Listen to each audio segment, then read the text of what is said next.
The trustees meeting, January 21st, Smith Vocational Agricultural High School.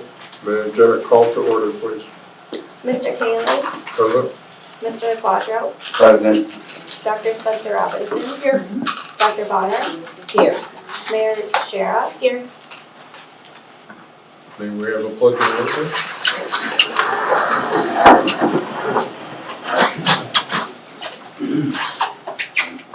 Pledge allegiance to the flag of the United States of America and to the republic for which it stands, one nation, under God, indivisible, with liberty and justice for all. May we have a mission statement?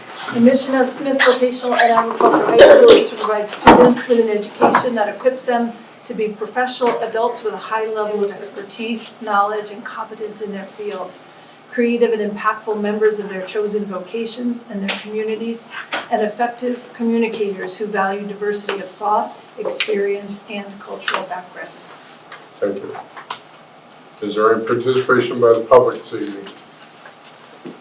Hearing none. Participation by the trustees? Last month, I provided you with an update from the Collaborative for Educational Services about their $2 million budget deficit. I report tonight that they have made mid-year reductions to their fiscal year 25 budget, and unfortunately, this means that they had to lay off staff in administration and in their professional services department. Todd Gazda, the executive director, sent out an explanatory communication to all employees and shared it with board members. I expect to learn more about this at next week's CES board meeting. I also told you about the Social Security Fairness Act last month, making its way through Congress, and I'm delighted that it recently became law. This means that people who retire from public sector employment will now be eligible to receive any Social Security benefits that they're eligible for in addition to their public pensions. This new law especially benefits our vocational teachers who worked in private sector trades before becoming public school teachers. It should also make it easier to recruit vocational teachers going forward. Can you explain how that works? So let me just guess something. So through working at the school, you don't pay into Social Security. That's right. Correct? Yeah. And I don't at UMass either. So then they accrued Social Security benefits through the private sector. They paid into it. They paid into it, Yeah. and so wouldn't they be allowed to get that? It was called considered double dipping, that you couldn't withdraw a pension from the municipality or the state and also from federal Social Security. Okay, doesn't make sense to me. It was a means to prolong Social Security benefits to the greater population. It shortens it now by 6 months, I understand. Correct. But as you heard me say, it especially hurts employees who Yeah. go into the public sector after a career in the Right. private sector, and that's our vocational teachers especially. They're professionals, I think, also, although they're, yeah. Definitely the vocational Yeah. jobs. And so that makes it harder to recruit them. Absolutely, they wouldn't want to lose all that.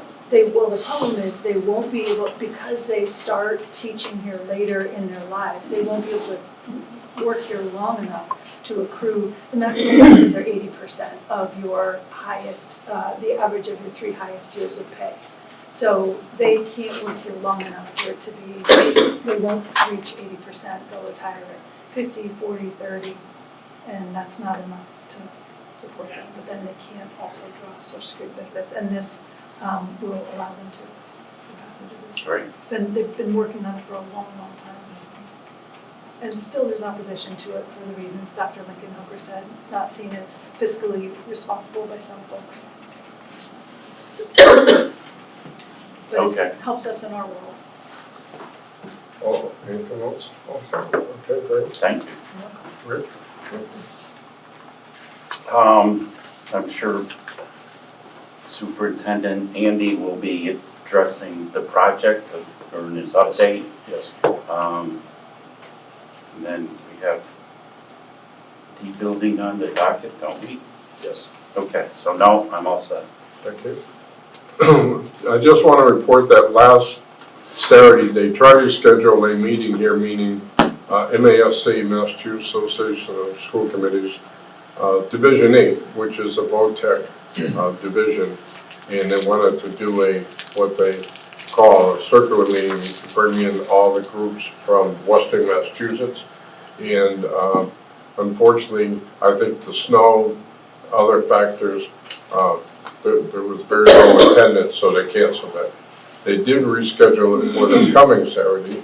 Again, we're waiting on numbers to see if that occurs or not. But Charlie Ellis was coming from MASC, and Tracy, and Julie was going to speak, but Julie's out of town this coming week.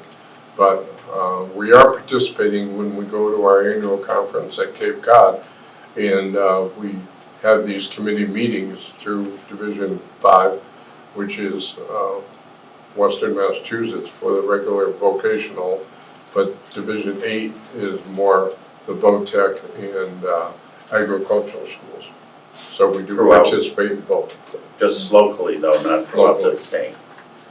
Division 8 is the whole state. It's statewide. Yeah. All right. Yeah, Division 5 is Western. Yeah. So I just want to report on that. We don't have a student rep tonight.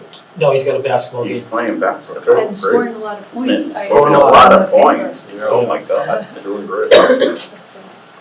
Yeah, but what I can say is we did have senior Michaela Tatro score over 1,000 points at Friday Saw night. that. Yeah. So that Front was page of news. front page. That was excellent news. Great achievement for her. Yeah, that was excellent. May I have a motion and a second to approve the minutes of December 17th, 2024 Board of Trustees meeting? So moved. Second. Really nice job done by, Any other discussion? All in favor? Aye. Okay. We have a school spotlight time. Finally, huh? He's going to give you the introduction. I'll back it I'd in. like to introduce our department head in cosmetology, Ms. Wannette, who will give us a brief presentation on what's happening in cosmetology. No, did the X. Hi, Hi. nice to see you. How are you? Leslie's going to be the, So when I talked to Ms. Chartier about tonight, several months ago, when she came around and assigned us on months, I said, what, 20, 30 minutes worth of talk and nice pictures, and I'll bring in my tools. She said, no, 5 minutes.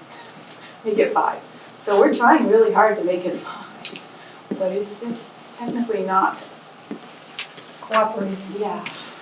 I'm not there technically.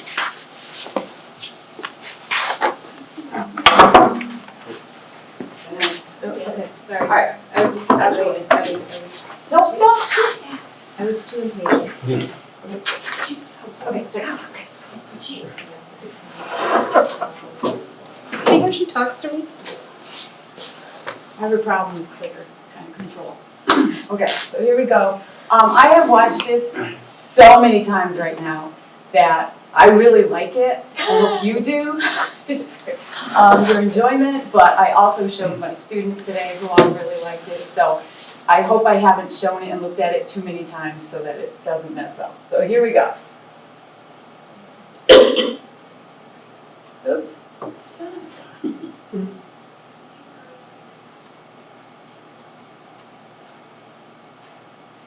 Slideshow, top right. Now how do I delete this? Oh, just hit Hit the back button. back, undo. Oops.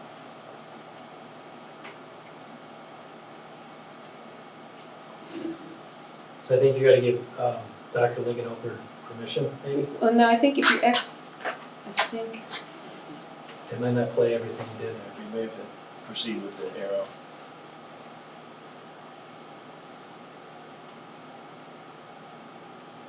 Should you have music? Okay, maybe not. If you click on, there's just the sound down, you see the symbol on the left? They need for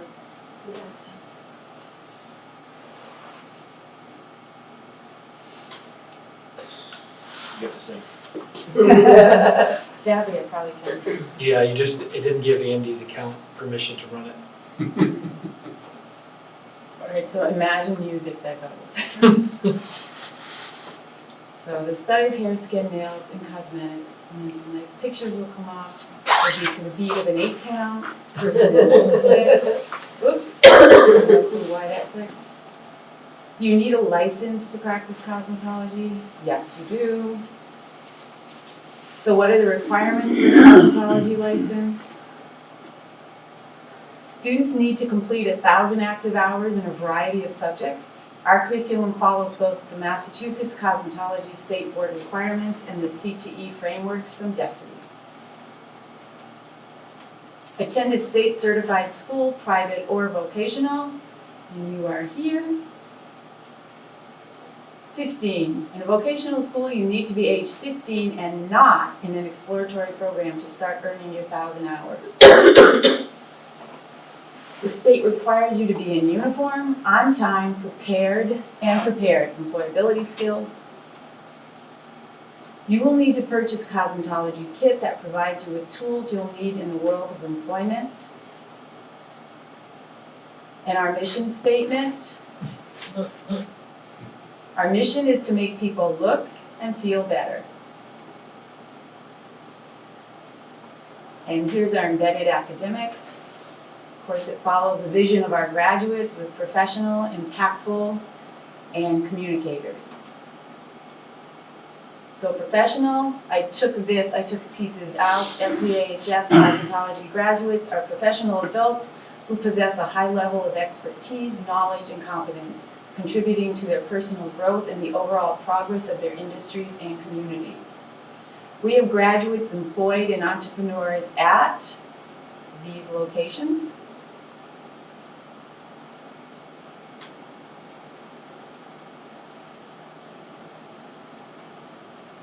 Impactful SVAHS cosmetology students are creative and impactful members of their chosen vocations. They volunteer their time, skills, and resources to support their community initiatives. The cosmetology department volunteered to create lifelike injuries to simulate a car accident that involved victims and casualties during a prom season. It's amazing what a little flour, Vaseline, eyeshadow, and fake blood can create when mixed together. And these are a bunch of our students. They were phenomenal.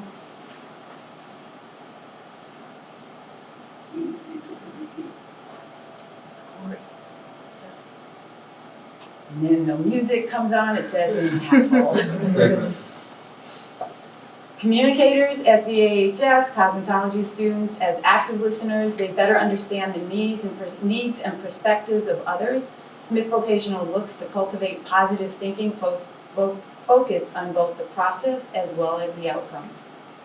The cosmetology department and the library, under the direction of Leslie Scantz, have collaborated to identify and create a list of Tier 2 vocabulary words students struggle with. These high utility words were taken from the cosmetology textbook the students use every day and related. We use a variety of strategies, including repeated use in classroom conversations, word walls, word games, and worksheets for students to practice vocabulary acquisition. Music changes. A word wall needs to be placed where students will look at it and the conversations can generate. The question, where to put the word wall? The answer, the mirrors.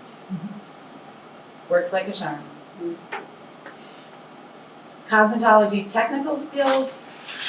Practical technical skills include, but are not limited to, braiding, permanent waving, false eyelashes, hair straightening, shampooing, massage, head facial, hand and arm, finger waving, and hair coloring. Here the students are shampooing and are braiding. Students learn 9 different types of braids: French Dutch, 4-strand, 5-strand rope, fishtail, waterfall, cornrows, and braid extensions. Here is the French braid and the Dutch braid. French, the strands go over each other, and Dutch, the strands go under each other. We have a 4-strand braid, a 5-strand braid, and a rope braid. Won't get too detailed on these, they're just really pretty. Here's a fishtail braid and a waterfall braid. cornrows. Cornrows are very small Dutch braids practiced on a mannequin in our room in descending sections. So the students start with a section that's like an inch wide, and as they get good at it, they go to a half an inch, a quarter inch, and there they all are practicing. Integrating color extensions into the braid. We also teach textured hair coils, twist, and lock extensions. This is a student adding her colorful braid into a braid. Faux hair lock removal and twist install with seniors and sophomores and client Joella. Hair extension certification with Janet Lazat from Beauty Pros International. This class was made possible with a $3,000 donation from alumni Ryan Sanger. It costs us $350 per student for this certification. And they all have their certifications. Texturizing perm techniques. Those haven't changed, except for now we're calling them more texturizing than perm because perm is a scary word. Roller sets, Miss Gramacki with a roller set and comb out. FYI, Miss Gramacki has been loyal SVAHS client for over 25 years. She has certainly been here longer than I have been, and I talked to Kendra Cross, and she's been coming longer than Kendra was here. Cosmetology, Marcel curling irons. Here, the difference between a Marcel curling iron is you can see it has the 2 handles and no safety tip as seen in the spring clamp curling iron. 9th graders must wear a safety glove. 10th graders, 11th graders, and seniors get to choose, but 9th graders must have a glove on. Balayage highlighting. This is our student Olivia, and here is her finished product. So this is just a form of highlighting, a form of bleaching. False eyelashes we now do. These are my sophomore students all working together in the afternoon applying eyelashes to the mannequins. Very surprising, happy thing is a lot of these students can apply them to themselves and offer to apply them to everyone else, but right now we're sticking with mannequins. Retouch color mixing is weighing. We weigh it out so it is appropriate and we're not overusing color and applying to hair regrowth. Partings, we use all kinds of partings. 4-section parting used for multiple tasks, a 9-section parting used for perms, and a 5-section parting with an inverted V used for hair cutting. The 4-section parting over here is the very first thing that they learn to do. It's way more difficult than it looks. Guest speakers, we've had Max from Pretty in a Minute demonstrating tools of the trade, and Armorist from Artistry by Armorist demonstrating long hair blow drying techniques. And finally, our senior student, Floribel Olivio, passed her Massachusetts Cosmetology State Board on January 15th. Congratulations, Floribel, on being the first 2025 senior to pass. She was very excited, and we were very happy for her. The end. And the music, boom. The music was fantastic. The music really was fantastic. But we will make do with that. You want me to just unplug? I'll let you do it. Thank you. Any questions? Hearing none. That was great. I learned a lot. I really did. This is directions, just in case you need it. Took me back to my daughter's cosmo days. Yeah. You know? She was Ryan's model, Ryan Sanger's model is Skills, Massachusetts. Yeah.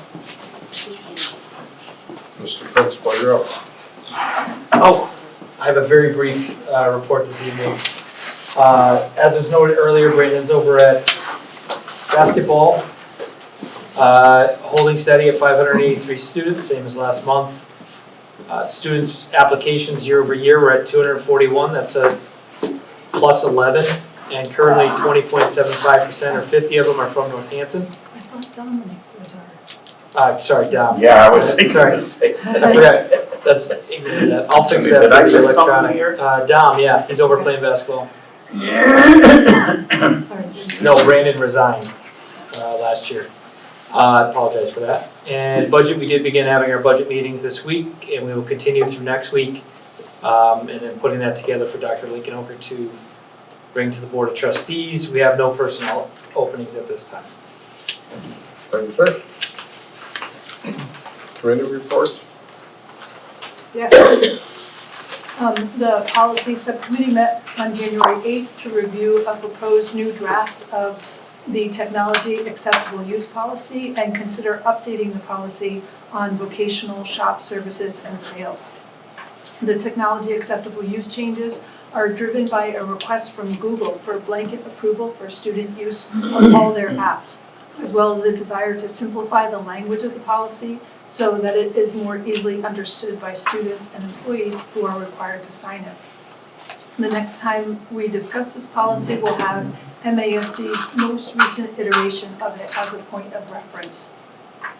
Proposed changes to the policy on vocational shop services and sales are driven by the fact that these costs are not being covered by the current rates charged to customers. There's also an interest in having a consistent policy across all 15 shops. The proposed new policy will be brought forward for review and approval in the near future. Thank you. Thank you. Facilities? Sure. Mr. Smith went home, not feeling well, and he did not give me a report. He did say he did not have a lot going on, or a lot to report. Even winter. Highly unusual. Finance? So the student activity audit is attached. We do have a few items that I'll have to work with Mr. Bianca on. One of them is the inactive accounts generally, and the account that has not had any activity in 3 years should be closed. So we do have a few of those that we have to look at. Bank transfers and the reconciliation, that will be working with the city treasurer because the way they're doing the reconciliation, the auditor doesn't agree with, so I'll work with them to get some of those changed. It just the way they do it, it's harder for us to reconcile monthly. So I'll work with Chris Sullivan and get that resolved. I know at the last meeting I spoke about the cafeteria administrative audit. The reviewer wrote a very, very nice email, and I just wanted to include that with my packet. She was very impressed with the nutrition staff and their knowledge of the breakfast and the lunch programs. She said that it was clear that the cashiers were well trained and comfortable identifying a complete meal, and the students were also familiar with what needed to take. So she was great to deal with, very nice, and only had great things to say when we were going through the review. Is that what was featured in Mr. Bianca's Friday That focus? is, yes it is. How nice. Ms. Booley and I have been working on some of the corrective action items, and those are due at the end of the month. Last, the FY24 Universal State Funded Free Meals. So they've run out of funds, so they have to appropriate more funds through the legislation. The second round of tuition invoices went out at the beginning of the second week of January. I'm happy to report that the billing was for 451 students compared to the first billing, which was 446, which unfortunately was still short 2 students, but at least the gap is starting to close. Just to touch on the cafeteria, the wellness policy, there was one additional sentence. So you did vote on making the change last month, but then Ms. Booley noticed we did not have that additional sentence, and I can read that. Other than that, do you have any questions? Of course. I do. We're just being notified now that the free meals for fiscal year '24. So this is what that was on when I went onto the cafeteria, I had to draw down funds. So we didn't even get notified. It was when I logged onto the account to get a receipt. That's what came up. So ending June 30th. So I'll have to pull it up again and make sure that I didn't make a mistake, but I was. That's a lot lag time, it seems to me. But I'll definitely pull it up. And discouraging that it's not fully, funds have been, it's discouraging that they've Yes. spent and there's no more money. Well, I mean, obviously they have to find the money. But, Right. If I would say though, not knowing what other schools are in, prior to universal free lunch, we were serving 350 to 380 meals. We served 500 more. So, we're almost, when you talk about 583 students, Yeah. a lot of the families are taking advantage of the opportunity, so. That's fantastic. The food is really, really good over here. On top of breakfast. Right. That's awesome. So we need to make sure that we lobby for that when the time comes in the legislature. Whatever we need to lobby for. Any questions?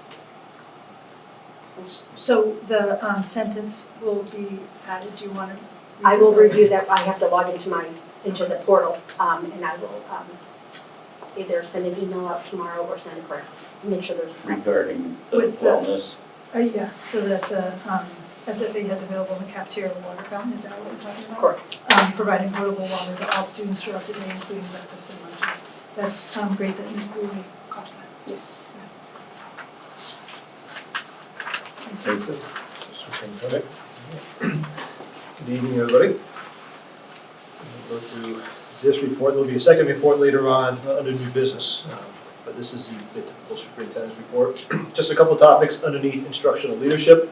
I want to thank Mr. Clark, one of our assistant principals who oversees the function. I do feel that this is important when it comes to instructional leadership. It just highlights and celebrates students who are going above and beyond within the classroom, within the vocational programs. These individual students are nominated by their teachers, and the luncheon is held within the restaurant. So it's just a great opportunity to come together, celebrate, thank those students for all the hard work that they're doing. And I think it's great motivation for all the other students as well, and it continues to build that strong, positive relationship between teacher and student. So we had our most recent luncheon before the Christmas break, back on December 19th. A couple weeks ago, I want to thank Mr. Bianca during the January faculty meeting. He had his Vision of Graduate Committee present to the faculty on some current work, and really the exercise that they did. They broke into smaller groups, and they began to discuss how does the Vision of the Graduate look, and how can it look within the classroom and the shop. There was some prompts they had to answer and report out. It was quite fascinating. How many different ways you can embed the work of Vision of the Graduate within the classroom and the shop. So I think you heard some of that from Ms. Womet earlier tonight. So a great first step. And then this past week, Mr. Bianca and Ms. Shardy joined me in a meeting with Department of Ed administrators along with the admin teams of the other ag schools. As a reminder, there's 4 of us in the state, and the Department of Ed called us together to have just an initial meeting, and I want to give you some background just as a board to understand what is being discussed. There's nothing formally being decided on, but to give you some historical perspective, years ago, early on in my superintendency, well before the pandemic, a similar meeting was called. I went down to Malden at the time, and we met with the Aggie schools to talk about animal science. As a reminder, animal science has many concentrations. We've talked about that. And at that time, the Department of Ed was beginning to approve vet assisting programs as a standalone program in the traditional voc techs. And you can see that at Worcester Tech, you can see that at Mighty Tech and Upper Cape. So several schools across the Commonwealth now have vet assisting as a standalone program within the traditional voc tech. And as you can imagine, the Aggies, we were quite concerned about that. If the Department of Ed is going to begin to approve these individual concentrations, what's going to happen to the Aggie schools? In essence, we'll go out of business. And to be honest, that was sort of the premise here at Smith, that we really had to concentrate, no pun intended, on our animal science program and begin to expand all of these concentrations. That's why we worked so hard to get companion animal up and running. That's why we're looking at equine, so on and so forth. Because the argument is, if we're going to be an Aggie school, if we're going to truly offer animal science, we have to truly offer animal science. Otherwise, we're just like any of the other traditional voc techs offering one concentration, and that's not good. So that's why we've been focusing so hard on animal science. Well, that same discussion came up last week for horticulture. So horticulture is very similar to animal science in that it has many concentrations. And what's happening is many traditional voc techs offer horticulture, but typically they're only offering 1, maybe 2 concentrations. And there's a lot of battles that are occurring. We're probably the spotlight of the battles. That a lot of the traditional voc techs in Western Mass and students who reside in those communities who would normally go to those traditional voc techs, those students and families want to come to Smith for our horticulture program because it offers different concentrations. And it's causing this battle. So what the Department of Ed is asking the Aggies, what would it look like and what would our input be if the Department of Ed begins to break out these individual concentrations at the regional VOTECs, but allow the Aggies to have a true like ag horticulture. So in essence, it would be a different program. That would allow a student living in a community that belongs to a traditional regional VOTEC to still choose to come to Smith for horticulture, even if that other Voc school offers horticulture within that one particular concentration. So a lot of work to do, a lot of decisions still have to be made, but I think history is repeating itself. And it was nice to be invited to that meeting, gave some input. So potentially is some positive news for us. Potentially will cause some waves in Western Mass. However, it again highlights the need for us to look at our horticulture program and make sure that we're offering the concentrations that we should be as a true Aggie. So I put that out there. I think a lot of times we've fallen victim to calling our program forestry. It is not forestry, it is horticulture. And it's horticulture because it offers many concentrations, not just arboriculture. So I just wanted to get the board up to speed on that. Many more discussions down the road, but we're in a good position as long as we continue to do the work that we're doing in focusing on all of the concentrations and not just one.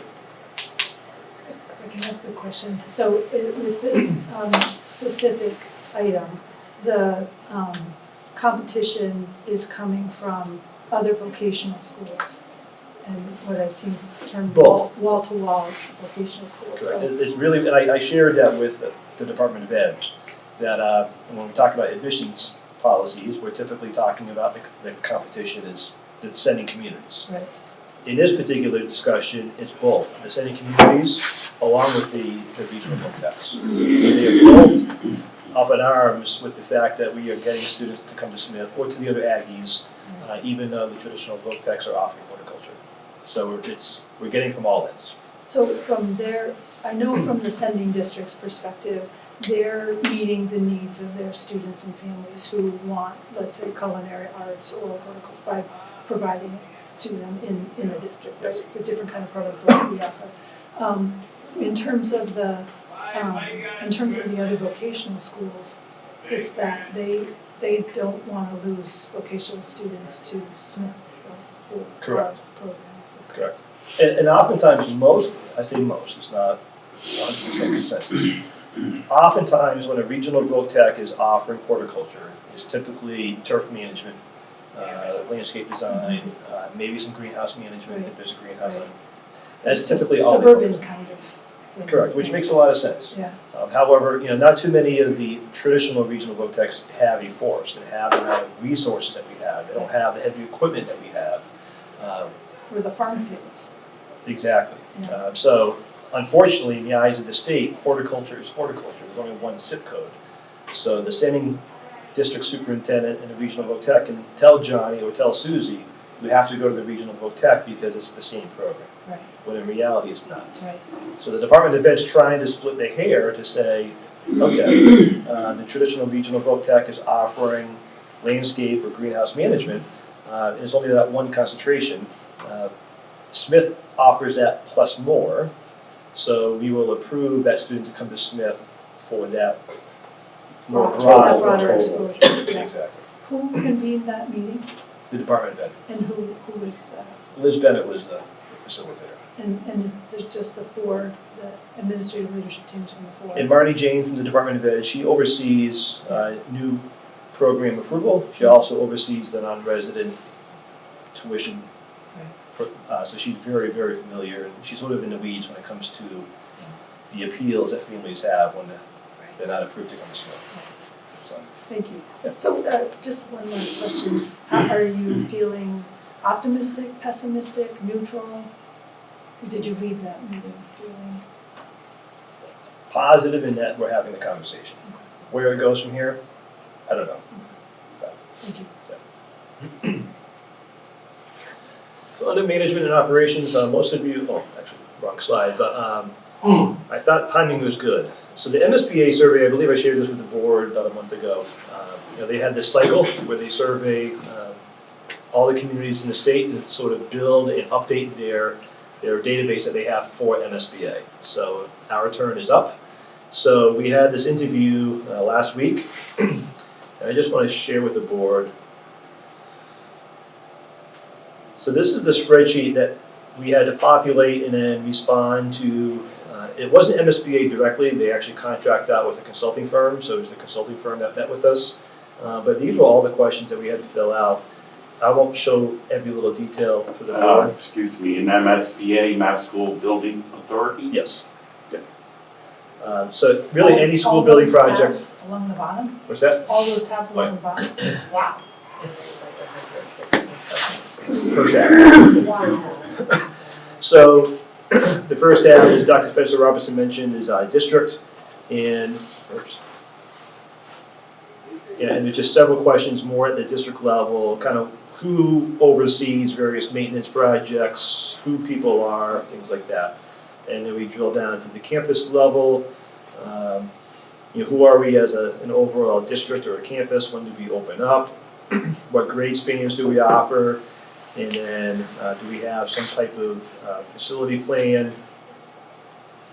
Have we had any recent capital improvement projects that were not funded by MSBA? If so, what? And describe all of that. Do we have solar? If so, all the details. Technology, what do we offer for technology? On and on and on. Maintenance, energy questions. Okay. And then we drill into every single building that we have on campus. So we have A, B, C, and D. Since we'll be talking about D, I thought I'll focus on this one just for a moment. They're all the same questions. So when was that particular building opened up? In this case, for D building, it was 1950. The square footage, any elevators, so on and so forth. And then it gets into all the mechanical systems. And then the cooling source components. The heating source components. Who did you rely on for help with answering? So Tim Smith did a lot of this. Joe helped a lot. In this particular meeting, it was Joe, Tim, Crystal, and I, meeting via Zoom. In essence, we pre-populated all of this, and we verbally had to share these answers with the consultant. So you can see it's plumbing, all the exterior details, general info, all the electrical details, the roofing details, all the interior finishes and systems. It's a good thing you all have a lot of time on your hands, Yes, generally right. speaking. And So, and I won't bore the board, but I just want to show the board, there was a lot that goes into this particular survey that SBA then holds on to. You missed the point that he said that it was pre-populated, but he had to verbally Yes. say each every single one. response. I noted For- that. We weren't Well, allowed to pre-populate No. and send this back No, because it's confidential information, even though it's not confidential. Oh. So they would literally ask, building you're built, even though it says 1950, we had to verbally say 1950. So, 2 hours of our lives that we're not getting back. plus. And then there were some questions that we didn't know. So they said, we will email you that question, you can email us back the answer. So now it's not confidential. I Why is information about a public building confidential?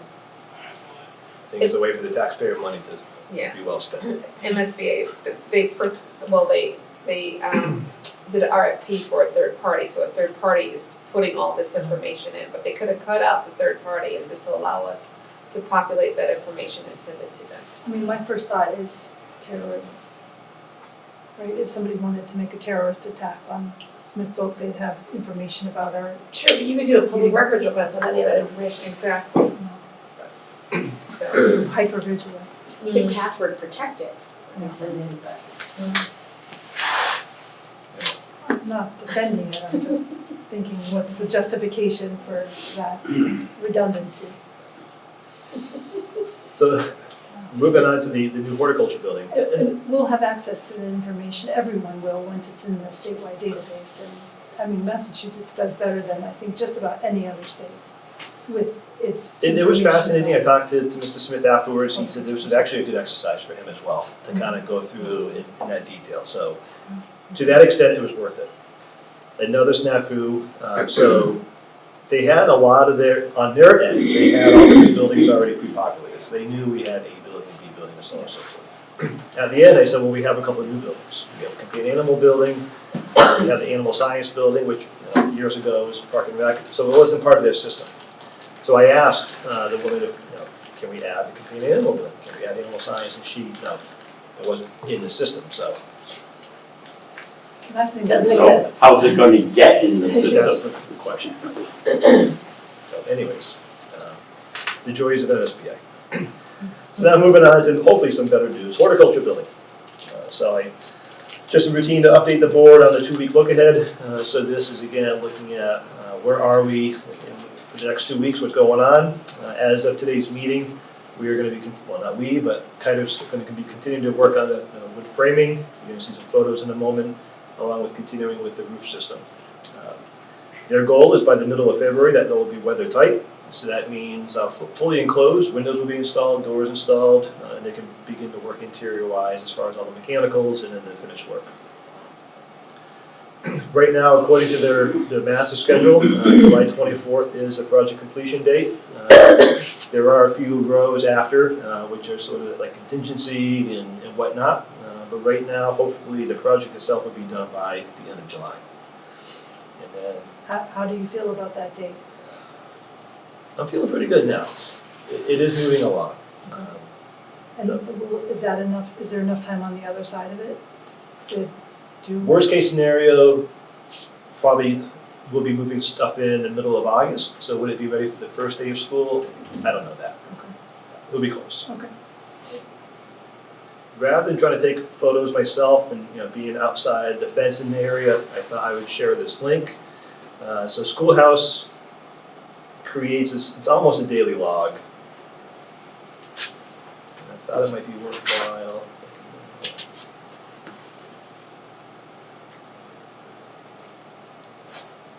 See if I can zoom maybe.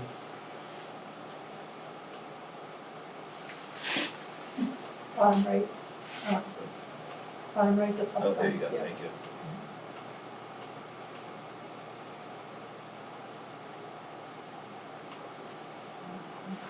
So these photos were taken yesterday. So you can see some of the interior roofing work that's going on. That's the gentleman, this would be on the end of the building. You see where the trusses end. So this picture is obviously on the interior as if you were standing in one of the classrooms, looking into the center part of the building, which would be the office space, and on the far end would be the shop space. It really looks like something. Finally beginning to see, yes. This again, sort of like the main hallway perspective, looking into the teacher office space, sort of that central sort of framed in area. Here would be storage, access from the shop space, and then this is all shop area back here. You can see one of the garage door openings. And then up above, what's that space? This Yeah, would be, is that like it's on the second floor. no, it would be a loft. There would be a loft on, you can see it here as well. One side, you see this metal structure here, that's going to be the climbing feature, sort of that turret. From the outside, you see the part sticking up outside the roof. You have this loft area on both sides. One of them is going to house all of the mechanicals. And then the other side, there's been some debate. Officially, there'll be some signage upon completion that it's not for storage. Once we have control of it, we can review that. So most likely we'll turn it to storage at some point. So it'll be closed off, closed in. There'll be signage saying no storage. Yeah, but I mean, like, those are not gonna be, like, open, so you can see it. They're gonna have walls. They'll be open. Yeah. Oh, it's gonna be open. So when you said the main mechanics, you're gonna You'll see them. Oh. Yeah. And that was a design choice? Okay. Yeah. Interesting. It's a lot of wood. It's funny, the Kiter team says that every week, there's a lot of wood.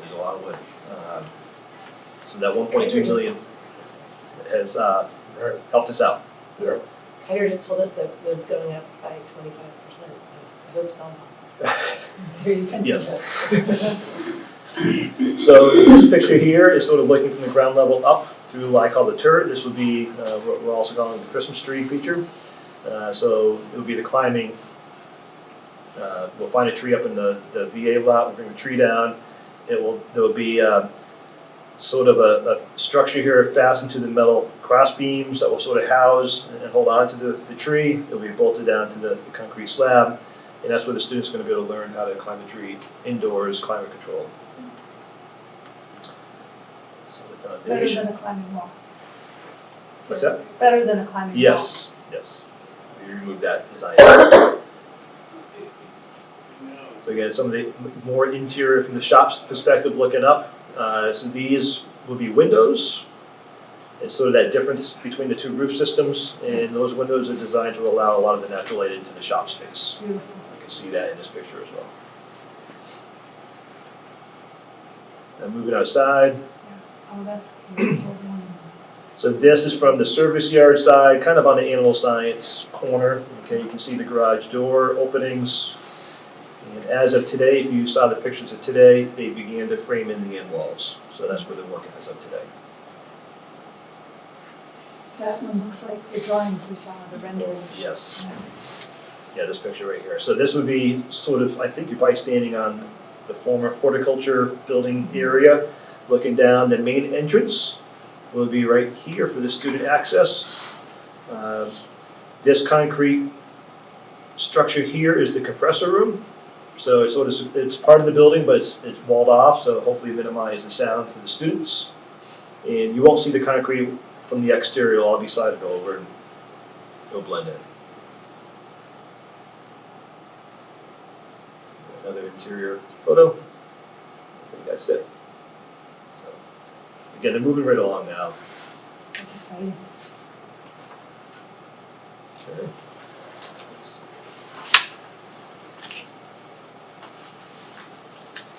Yep. Family and community engagement. Most of you may have seen an email from me. I went out to the school community last Friday.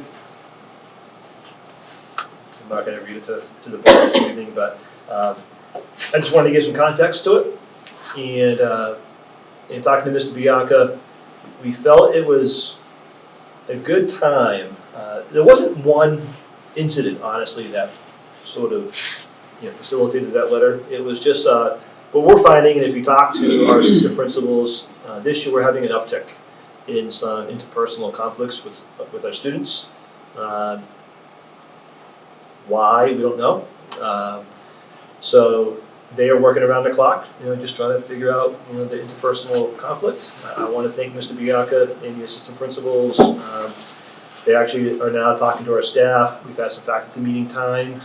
There's some conflict resolution training modules that we've been implementing during what we used to call like an internal suspension program, okay? We are now actually embedding some of that work within the shops. So the shop instructors who should have the best relationship with the students is going to become part of their soft skill training within the shops of how do you deal with conflict in the workplace. So we're trying to get out ahead of it. We're trying to be more proactive. But we felt that this communication timing was great based on the holiday this weekend. I think it was a chance for all people to hit the pause button, reflect, make sure we're here for the right reasons and doing the right thing. So I just wanted the board to know, there wasn't one incident that spearheaded it, but we thought the timing was right and trying to send a positive message to the entire school community. When I read it, I thought it was so well written, and I appreciated the timing of it, and of course the message more than anything for sure. And I also thought about in terms of the vision of the graduate, the board responsibilities, and the idea of a survey. And I know that you use the vocal survey results with your student advisory committee. Just want to put out for your consideration another kind of survey, and there's different products out there, but that one that I know of, actually a few that I know of, where students could be surveyed every year. So all students could be surveyed, so 9th and 10th and 11th and 12th graders could all be surveyed, because the vocal, I think, is just 10th grade. Yeah, we generally survey all students every 2 years. Yeah, and then also the, it gets at questions related to school climate, student-teacher relationships, student-student relationships, and it gets the staff, especially the teacher perspective on those things as well. Identifies areas of strength that can be built off of to address issues, and then also looking to see if things change by grade, and then they can all be disaggregated by race and gender. So just thinking, maybe if there's an uptick, rather than every 2 years, maybe considering doing it every year and looking at the tool you use and seeing if it is adequate and if it is fantastic and if there's a better tool out there. Because we're not alone in this at all. Right. It's not just in schools, it's everywhere.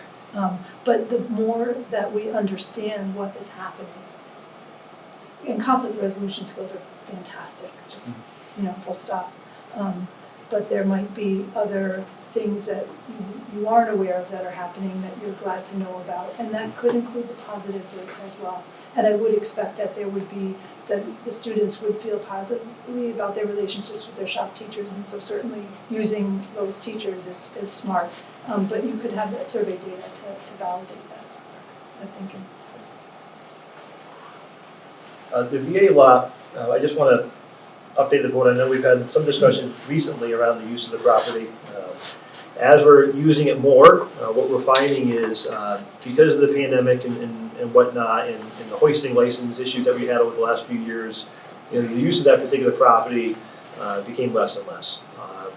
And I fear what has happened over the last couple of years, not using it as often as we used to. It's becoming sort of the 21st century dog park, okay, for lack of a better term. And I say that when our horticulture instructors go up there with our students, we are finding that sometimes we have some townspeople who might be taking hikes through there, might be living there, might be taking a break from the hospital, and it's causing some potential conflicts up at the VA lot. We had an incident last week where we had to call the police for an individual. We're working through that.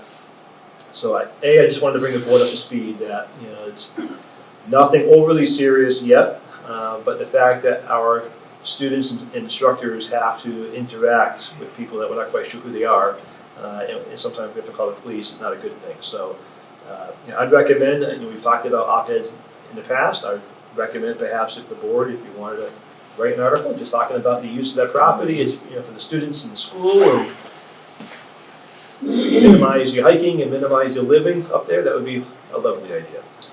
I know that the Berkeley Bullets, the snowmobile club, is very good at this time of year to call and ask permission to go through there, to go to the gas station that is down there off of Route 9 by the VA to fill up their sleds.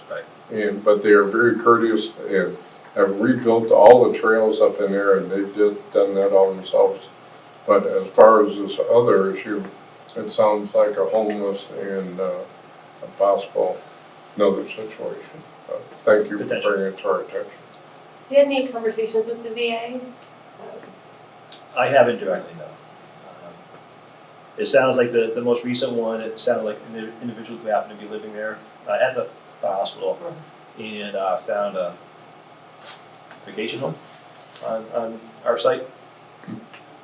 Former log cabin that we had for a parade recently, and happened to be there, and anyways. How clearly demarcated is the property? Yeah, so I'm working with Mr. Brown on that. So many of the no trespass signs that we put up have been taken down, which happens frequently. We were having to replace them every couple of years because people just take them down. Yeah. And Mr. Brown has had communication with the VA security in the past, so we're gonna be getting that signage back up. We definitely don't want students there if it's unsafe for them. I mean, we finally have our key fob system on our campus. We want to guarantee families that same level of safety, right?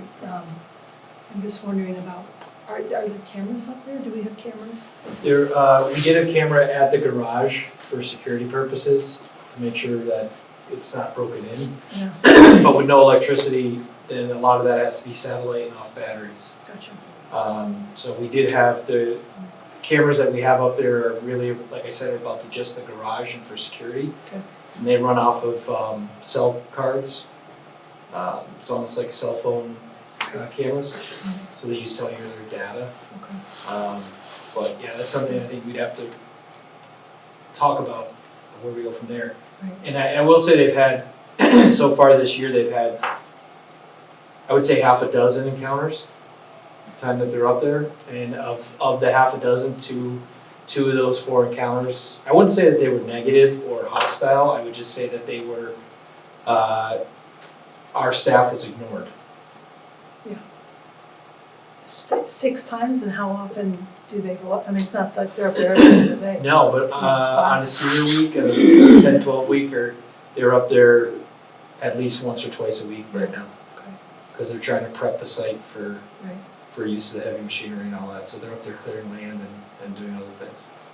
And in terms of checking in with the VA, what about with the Northampton Police Department? Okay, here. What about with the checking with the Northampton Police Department, just to see what their understanding of it or perception of it is? They're, Sounds like you called. yeah, we did, Held them we, last But I mean, in terms we of were, like we met with them out there on monitoring. Friday. Yeah, like have they noticed anything before you called them? No, I don't think they respond unless we call, so we're technically the property owners, so like when they arrived, I had to go up there with Mr. Sabonis and be present. Okay. They're very supportive. Yeah. You know, that's municipal school property, so I think it's a different, I would say it's different than what we deal with at the state lands. Yes. They're able to support us. The VA hospital has their own police department. That's federal police. Yeah, I know. So if the incident is on their properties, that's handled by them, not the Northampton Police. Yeah, I know. What I was getting at is if it was on their radar as a place where they'd noticed increased activity. From the. Well, they have to drive up there, and I don't think they want to Such be a driving up secure there area, as they cruisers, would never see it. on a regular basis type of So thing. it's pretty well hidden. Yeah. Yeah. Not just And the individual that, once the police arrived, the individual was cooperative. Responsive. And Mr. Brown is campus security or school security? It's good. I equate it to the dog park, it's not to that level, but No, I I wouldn't, don't I want wouldn't it use to that get term. to, I don't want it to get to that point either. Yeah. And if I were the teacher, I would be hesitant to take students up there. And I don't want to get know, there either, right? yeah, how often do students go to the How often we going Smith up there Farm every week Fields? now? Like the, what you call Yeah, we're it? going up at least once Oh, per 100 day per students week. there. All not too right, often. great. We're getting Yeah, there, right? so- Exactly. Thank you for that. Under professional culture, just a couple things. Our most recent early release, we continue with our PLC work with our teachers in their assigned areas. And then last week, the week before, I went to the monthly luncheon for the Connecticut Valley Superintendent's Roundtable, and they had the new MASS legal counsel. She was there to give us some updates. Most of the updates centered around Title IX, which had just changed about 24 hours prior to the meeting. So, as you all recall, as a board, we adopted the Title IX policy earlier in the year. It was challenged and it was shot down. So now all of the districts were working with our legal counsel to figure out what to do. Our particular legal counsel has told us to sort of hold tight, and once I know more, the board will know more. But most likely at some point we have to revert back to the old policy, but stay tuned. Does Ms. Wanzik feel comfortable in her role with that Yes. approach? Okay. And the other topic was mostly around negotiations, what's happening statewide, and just giving some insights to the superintendent. So, Contract negotiations? yes, Oh. yeah, just kind of what the common themes are and what different districts are seeing. So, overall, were you there, Dr. Bonner?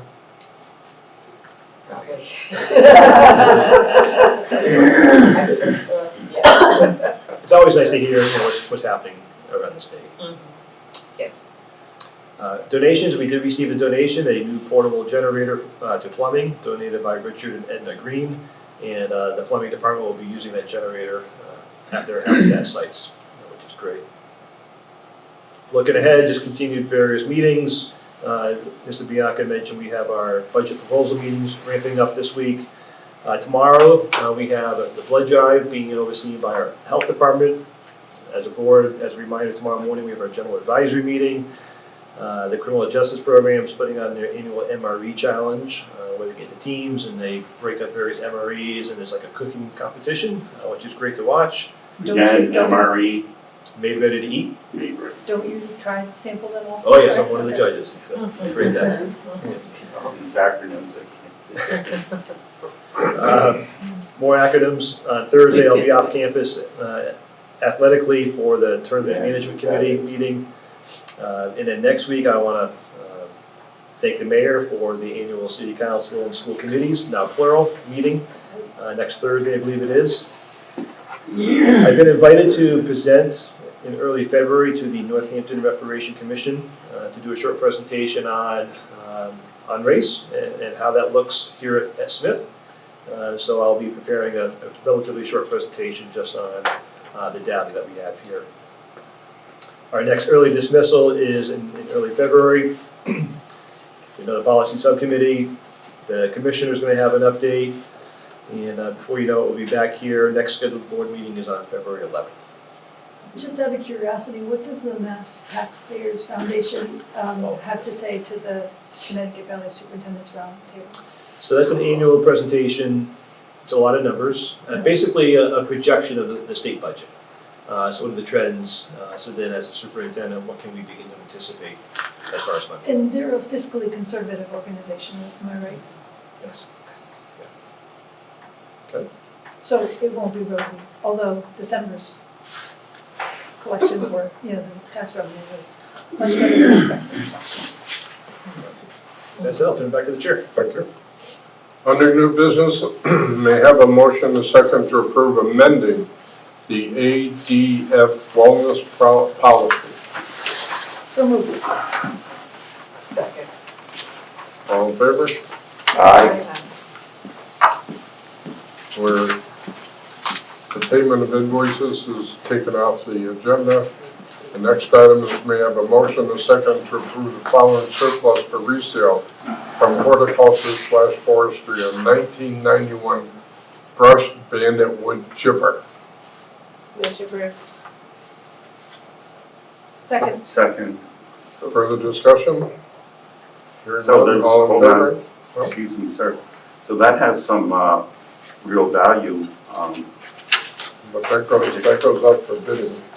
Yeah, what Tim is that? puts it on Third, I thought I saw $3,000. 2,500. Yeah, 3,500. And that most likely will sell, Yes. right? To you, if you want to. Yeah, that's what I'm saying. Kind of toying with it a little bit. Okay. You need to vote. Next item, may I have a motion and a second to, We didn't take oh, sorry. You need to vote on it. You need to actually take a vote. Oh, I thought I did. All in favor? Aye. Thank you. May I have a motion and a second to approve the purchasing table for 10 people at the St. Patrick's Day breakfast for $250 from the trustees account. So moved. I'll second it. All in favor? Aye. Oh, I'm sorry. Aye, I'm sorry. I'm going to abstain. I'll be there, but I won't be angry. So,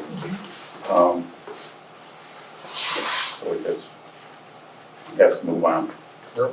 May I So we just, have to formally, may I just quickly ask who sits at the table? Well, what we do is we normally invite the administration, and that's who sits at the table. and us, And trustees, you're invited.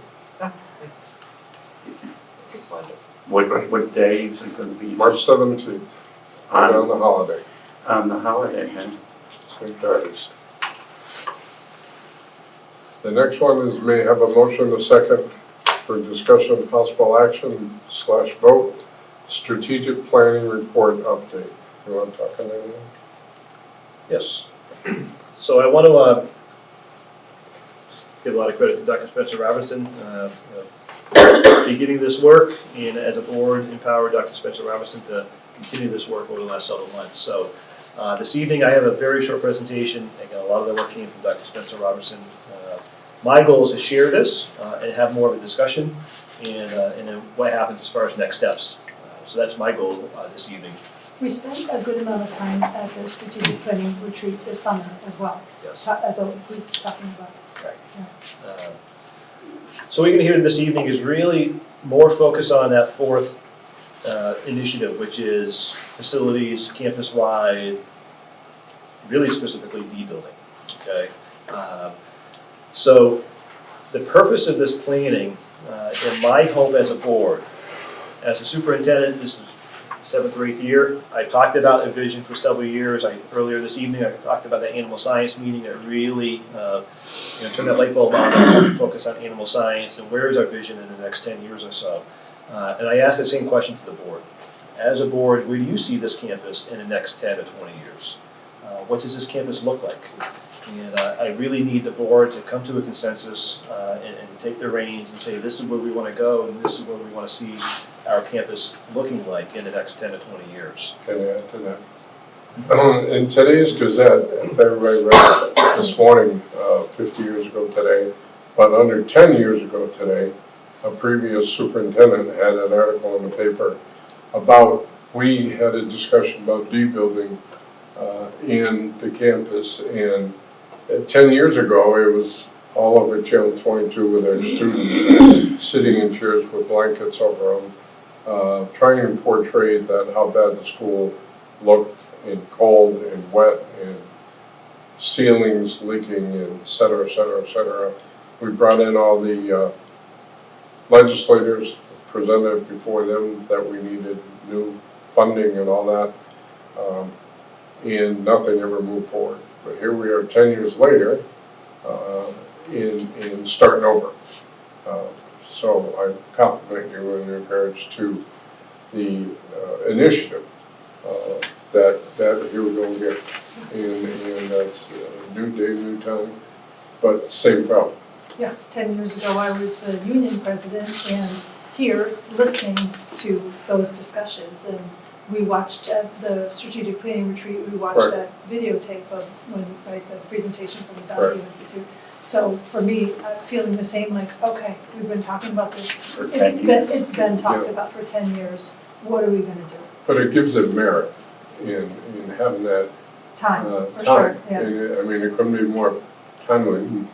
Saw that article this morning, and said, that's what we're talking about. So, but here we go again, and as the current administration trustees, to bring this forward for the future. And like I said, you're doing great work out back here. I mean, we're really coming up on the ground and doing great things. The public can see it, but in order for our students who are coming here to get a good education and have, I mean, they did an update here of cleaning and presenting and all that, but we keep putting Band-Aids on things on old buildings, and I think we need new buildings, and it's a matter of bringing this forward as strategic. It shows that we're doing our job in regards to looking and having a vision of what needs to happen.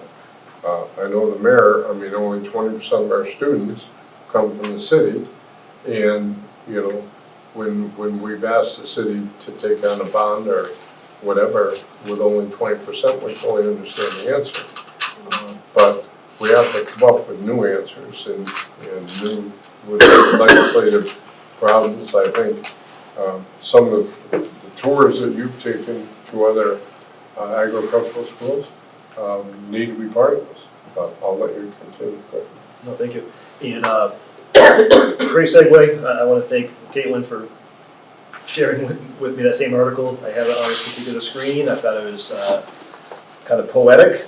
And I'm asking the board to look into the future 10 to 20 years. And as Mr. Caitlin said, if you look back 10 years. You mean take your time? No, there it is. So this has been an ongoing discussion for many, many, many years.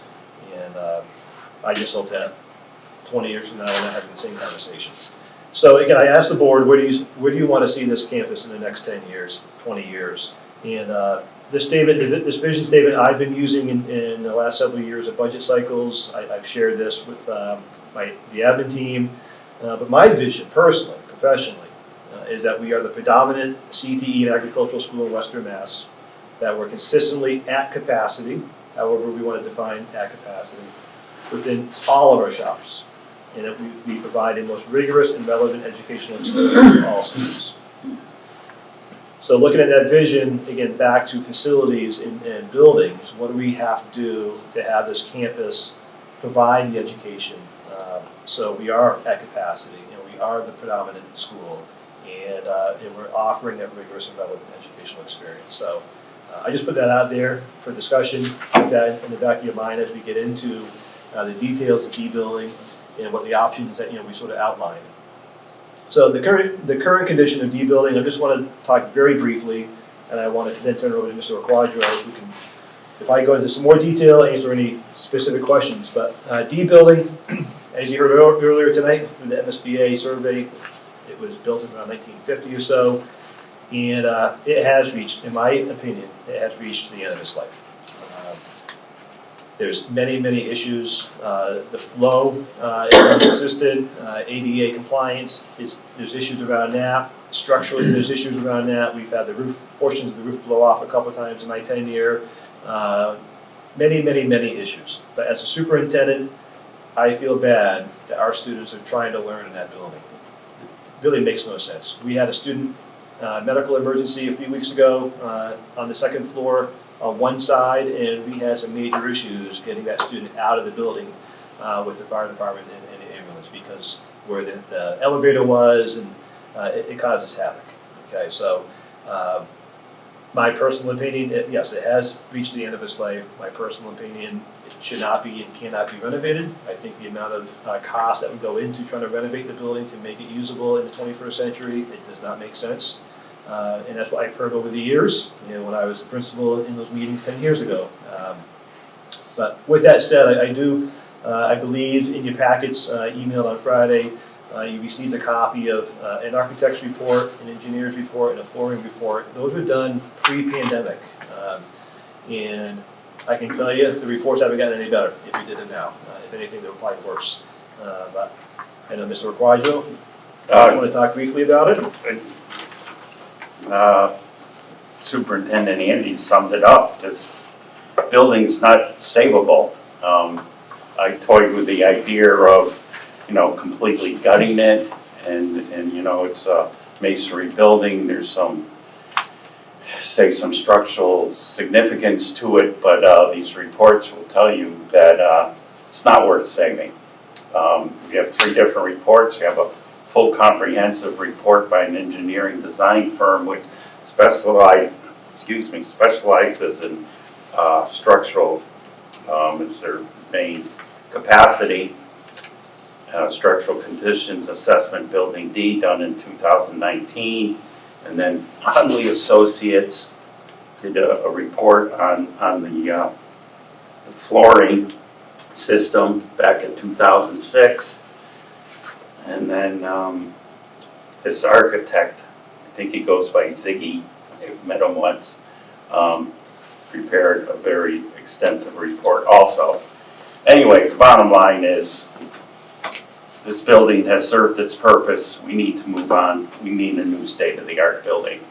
And as a little, tangent to this, back in the 80s, Quadro and Strudy, when I was in business, we built the Putnam Vocational School System across from Mass Mutual. And then, 25 years later, they completely tore it down and built a brand new $100 million facility. And that was only 25 years old. So we're due for a new building. So now we need to figure out how do we get the new building. The pictures in that, the structural conditions assessment, building D, that engineering design associates, I don't know if that's the person that you said or not, but the photographs are just really, disturbing. Yeah, I was gonna say discouraging, but disturbing fits too. Like you've got, We've got,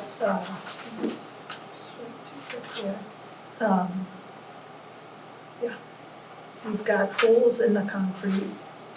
You've got, I don't know what's happening along the floor there, the base of the block wall. The utilities hanging down in the shop. You've got, what is with that beam that's going out of a window? And I think that, from reading the report. That's the chain fall. Yeah, there must be a hoisting. The hoisting. Supplies, Yeah, equipment up to the second hoisting, floor. And the uneven floors in the classrooms, cracks in the walls, do you call it repointing bricks?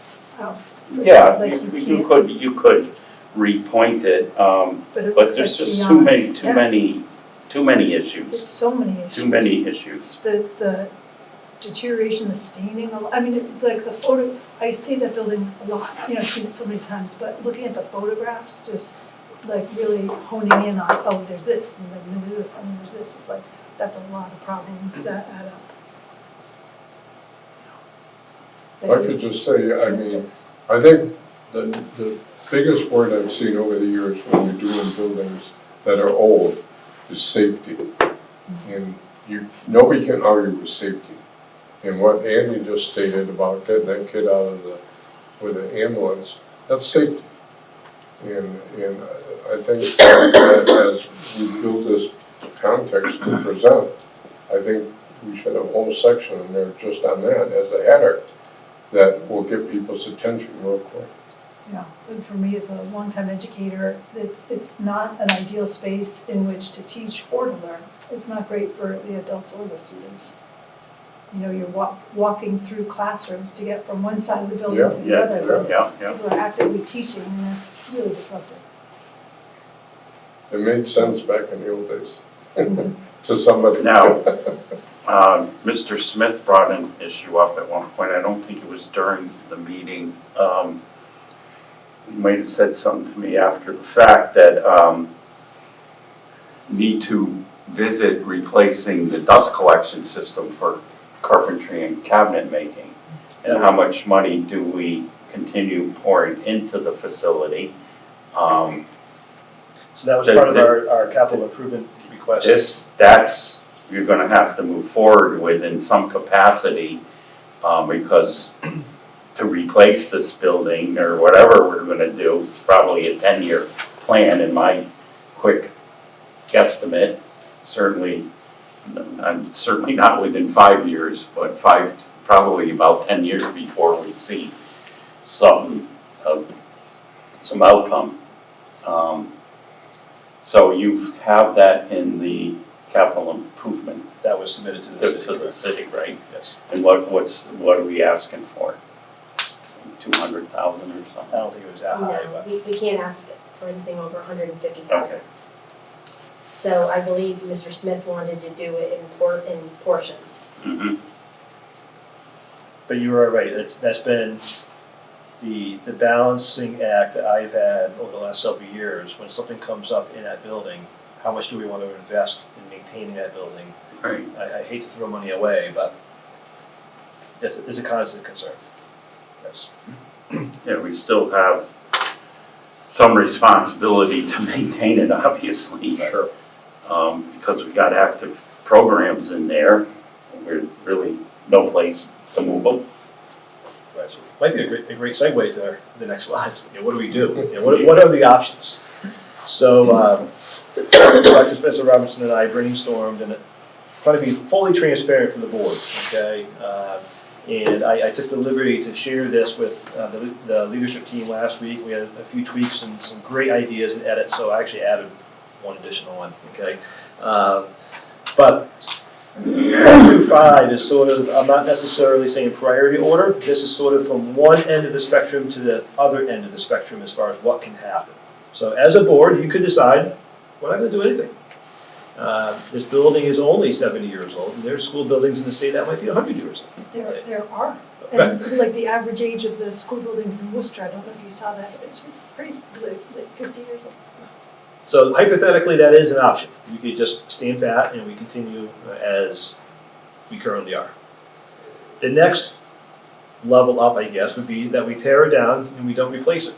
And perhaps we don't have the funding source, we don't have the governance model, whatever reason, but we do understand as a board that we cannot continue in D building. An option might be we tear it down and we don't replace it. I just have a footer, just to kind of give us context of what that potential cost is. I do not know what the cost would be to just tear down D building. But the estimate that we had when we were looking at the horticulture building after the fire, if we were to tear down the remaining portion of the existing horticulture building, that was going to cost us about $30,000. We can imagine what the cost would be to tear down D building, but I just put that out there. That would be an option. We tear it down, and then there would be some discussions around what do we do with what's in D building. Right now there's 4 vocational programs. There are some academic classrooms in there. Where would they go? Would we make decisions to contract our programming and offer less programs? That could be a discussion. We'll talk more about that in a little while, but that is one option. The next option would be that we tear it down, we don't replace it, but we invest in the existing buildings and renovate the existing buildings that perhaps have a hybrid model of maybe we don't contract all the way. There might be a way to renovate what we have and absorb some of the programming that's coming out of D building. That might be an option. Next layer would be that we tear it down and we replace with the new D building. And the last time we were really talking about this, the idea, just give the board an idea of how that could play out without losing the instructional time, that we could potentially construct a new D building in the existing parking lot between B building and D building. You build a building that's very close to B building, not touching B building, and once that new D building is constructed, you move everything in there, and then we tear down D building, that becomes a parking lot. That's a pretty common practice when you're looking at new buildings across the state. They typically build a new building on the athletic fields, parking lots and whatnot. You tear down the old school and that becomes the new athletic fields. And then lastly, and this has been out there, that perhaps we go all in and we tear down basically everything and we build the Taj Mahal, one large school building, which obviously there's benefits to that when you look at mechanicals and just see the management and operation of a school. However, there's additional cost in that you're building a massive, massive school. Am I right in remembering that option 5 was Superintendent Peterson's preferred option 10 years ago? That was his vision, and also, not to put it all on Mr. Peterson's shoulders, but when we were having, after the most recent legislative breakfast that we had a few years ago, again, pre-pandemic, we were then hosting individual legislators to come out. I was doing individual presentations, individual tours, and one of the legislators said, Superintendent, I understand what you're saying, we're all on board, we know that there's a need here, we want to help, but if we solve the problem for D building, but we don't solve the longer term solution, which is a governance model, if we're only dealing with D building, what happens? They build a statue in your honor, Superintendent, you got a new D building, but then you retire and then the next superintendent is left holding the bag of A building, B building, and C building. He was recommending that if we're going to do this, if you look for state support, you may have to go all in. So I share that as an option. And that is a common vocational school model, having your shops and common. your classrooms in Yes. one building. Yeah. Yes. That was our friend Smitty. It was Vega out of Holyoke when he was. Yeah, okay. Okay. So I want to share some data. In your package you have some, you can refer to the packets. It might be easier in color on the screen, your preference. But we've talked about sort of this continuum of options. We've talked about the potential if we decide to tear down D building and not rebuild, what happens, okay, with programming and whatnot. And Dr. Spencer Robinson and I thought, some of this data, I don't want to get into the weeds this evening. I just want to share high level, okay, to get the ball rolling, discussion going, and then we can follow up. But What size school can Can we support? enrollment support? Yeah. so this first one I'm pulling up, if you're going to refer to your handout, it's titled the State and County Level Enrollment Trends.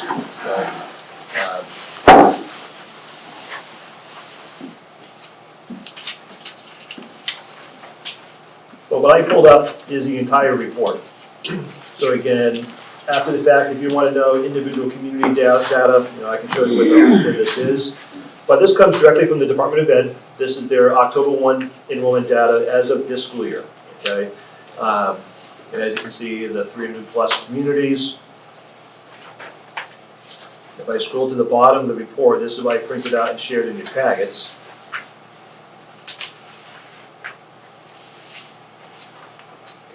Okay. So the first section of the report is the state level, okay, so statewide. And I'm really focusing on grades 1 through 8. So the concept would be, this is sort of our potential catchment, okay, in the upcoming years. A couple points I want to share. Statewide, if you look at the enrollment in this year's 8th grade and compare it to this year's 1st grade, as a whole, statewide, we have a drop of 6.39% statewide. And you can look at, on that report I shared with you, you can look at each grade. So 8th grade to 7th grade, there's a drop of 1%. 7th grade to 6th grade is a drop of 0.21%, and so on and so forth, okay? And that's what those numbers mean. It's a comparison of previous year. Overall trend, every year enrollment statewide is going down. So if you internalize that, what does that mean for Smith 10 years, 20 years from now, if this truly becomes a trend, if there's less students, okay? Now I took the liberty, I wanted to really look at Western Mass in our catchment area, okay? So Hampshire County, I went through, on the screen you can see it's highlighted yellow. And what I did was, as you can see, there's some communities. Every community that's in Hampshire County are highlighted yellow. So we can easily go back and refer to specific communities if you're interested.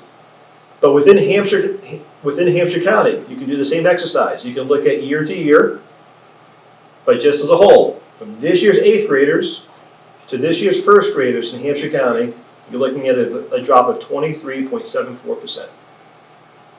Shocking. Yeah. Sobering. There's 1,225 8th graders in Hampshire County this year.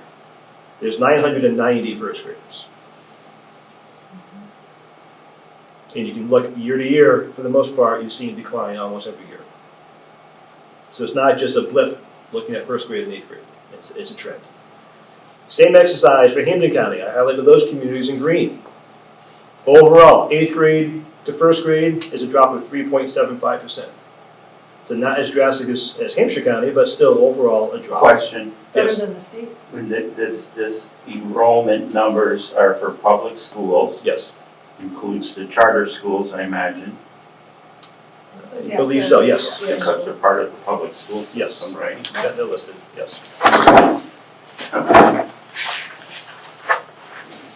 The orange is Franklin County. Same exercise. 8th grade to 1st grade is a drop of 18.20%. In Berkshire County is the pink. 8th grade to 1st grade, a drop of 4.21%. So every county in Western Mass we're seeing a drop. And almost consistently, year to year is almost a drop. There's a few outliers where you may have a slight bump. So I shared that with the board. We're talking about potentially how we want this campus to look in the next 10 to 20 years. We're talking about debuilding. Do we knock it down and do nothing? Do we rebuild?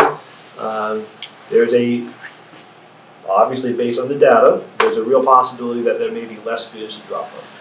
That's. Yeah, but how does this align with the, supposedly, we don't have enough space for kids that want to enter the vocational school system? So the students that are there, even though there's less students, more of them want to go to the vocational schools. So it's compounding the issue for the resident communities.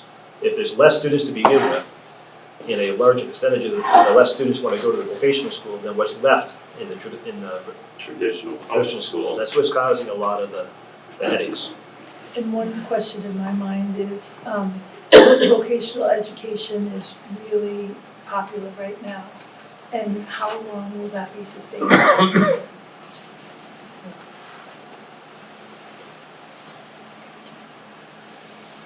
don't know, if I'd have to bet, I would say it's going to increase, because the way higher education is just skyrocketing.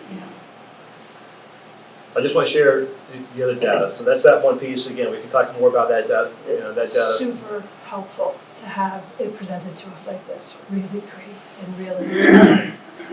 If you drill down, another report I handed out, I think it's a bar chart, okay? It's the historical school enrollment. I share this every year in the budget report. Oh, this is great. And just a couple of takeaways I want to share with the board. And you begin to hear this from Ms. Fairman over the last couple of months. So this overall historical enrollment goes back to 1978. You can see over the last several years, the blue, that's our overall enrollment, has been going up since about 2017 or so. Okay, when we really made the conscious decision that we want to fill our incoming freshman class with 150 students.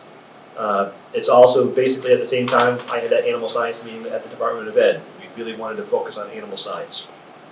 All happened at the same time. The red bar is the number of non-resident students. So as you can see, we talk about 20 to 30%, which is the difference, would be the Northampton students. However, you'll see something that's interesting that is happening, which is unfortunate when it comes to our budget. If you look at this year's red bar and compare it to last year's red bar and compare it to the previous year's red bar, we've hit a little flat line when it comes to the non-resident students. Plateau. Yet the blue keeps going up. So what does that mean? In essence, we're getting a higher percentage, more students, okay, from Northampton are now enrolling at Smith compared to the non-resident students. And when we build a budget, we've really been banking on the non-resident tuition. So now that we've sort of hit the 600 threshold, we can't take more students unless as a board we decide to take on more students. We've been over budgeting, we're over assuming we'll be getting more non-resident students. That has not happened, and that's why you're hearing from Ms. Fairman this year that we're short, okay? We've hit that wall. So good, another data point, okay, to share. Great news.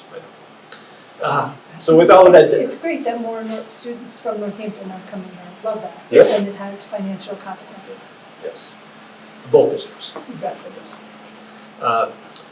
Just as a reminder, typically we're averaging about 300 applications a year. So for what that's worth, I just want the board to keep that in mind as you're looking at the data. We are right now, current policy, you can always change it, but we are bringing in 150 incoming freshmen every year. That does not mean that we have 150 applicants that are not getting in. In order for us to fill the 150 seats, we are typically getting down to around 250 applicants to fill. Because as you know, somebody may receive an acceptance, but they choose not to come here. So can we continue to get at least 250 applications a year if overall enrollment is going down in the region? That's the debate, okay? I just shared that for a data point. The last set of data I want to share with the board is shop enrollment. I also shared that in the packet. I just want to make a couple of notes as you review this. So this is 7 years worth of data. This is all 4 grades within the shop. I didn't want to highlight individual grades because you see a lot of fluctuations. Okay, but this I think gives you a truer sense of overall trends. I sorted the shops by the overall average enrollment for these 7 years. That's how it's sorted. It's not alphabetical. That's why. So animal science is number 1 because they've had an average enrollment of 51 students. All the way down to cabinet making, which has had an average of 24 students. A couple of points to highlight. At the bottom, you can see the total enrollment. That should equal our overall school enrollment. Carpentry and cabinet making, back in 18-19, you can see that they only had 16 students and 17 students respectively. That seems very low. But please remember, back then we had them combined, in essence, as one shop. If you now, from that point forward, if you go from 16 to 17 students, look at them now, it's 35 students and 33 students. They're getting there. They're still not full. Okay, full would be 48 students, but they're definitely moving in the right direction. So I wanted to point that out. The second thing I want to point out is that last column, the capacity. I've been sharing this with the board over the last several years. When we talk about what is capacity, and at the bottom there is 720. Again, in order for us to fill all 15 shops, it would take 720 students. To get to 720, that means 180 students per year. That's an additional 30 students per year that we have to bring in to fill all the shops. And we'll talk more later in this presentation. That's probably impossible based on the current facilities that we have. Okay, and I'll explain that in a little while. So, questions on this? Again, I think it's good data to look at. Good data. So as of right now, looking at the 24-25 column, animal science is just about at capacity. So is electrical, plumbing, CJ, automotive. Yes, Ag mech is closed, horticulture, yes, and that's it. And then the rest are, there's some room. there's room, and quite a bit of room in some of them. Okay. Thank you, this is great.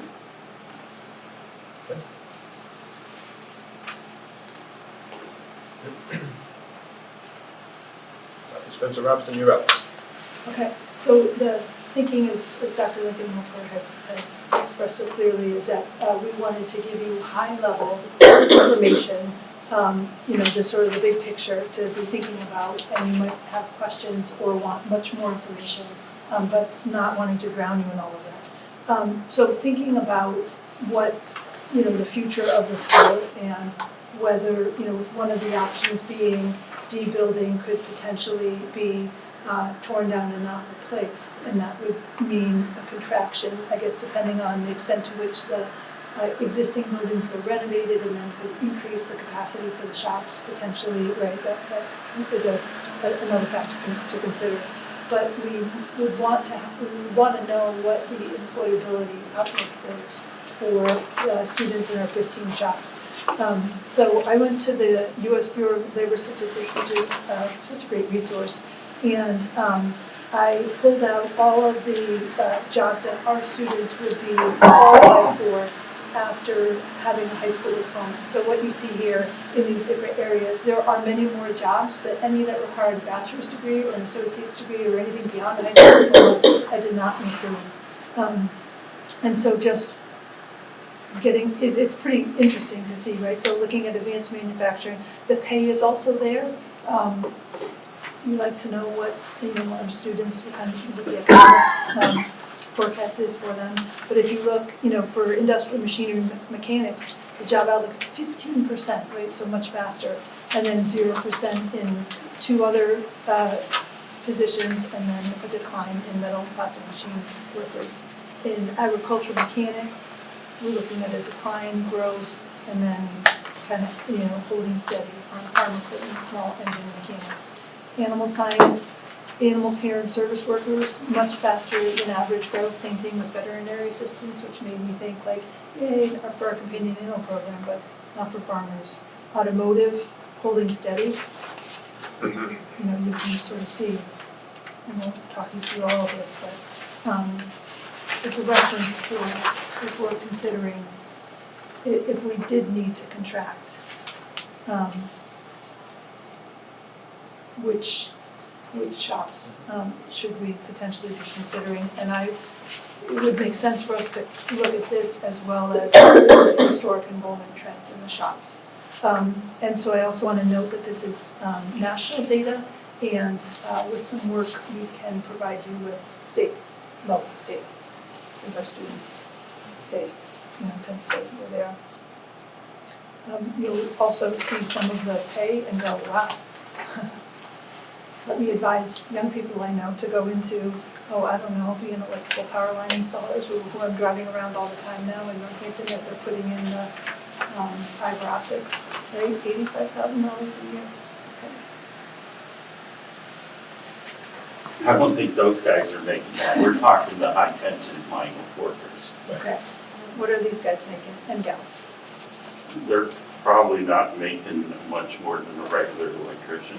Yeah. Than those guys doing the fiber optic install. Yeah. So the last point of consideration I just want to share with the board, more from the academic side. We talked a lot about the vocational programs, what's happening school-wide. We talked about capacity. What is capacity? I mentioned that 720 students on campus would fill all the shops, but where would they all go on the academic side? Right now, we are pretty full. Most of our classrooms are being used. If you go into C building, some of the former storage areas have been renovated into office space and whatnot. We have a lot of teachers who are sharing classrooms, moving away from the model that this classroom is assigned to me and only me. So we have multiple teachers accessing various classrooms throughout the day.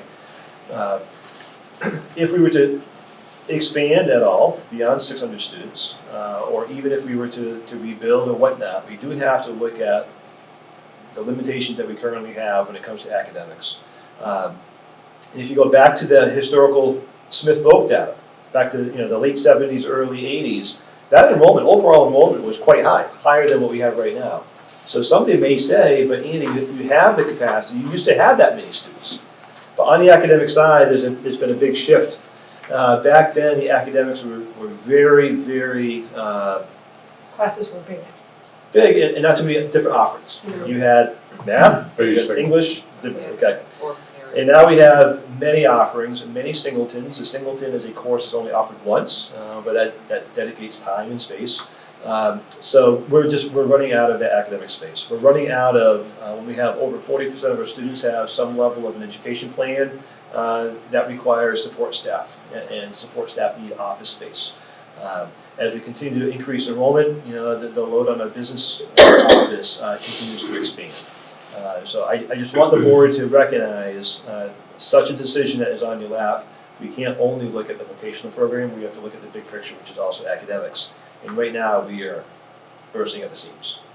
And it's no fun for teachers to share their classroom space. Exactly.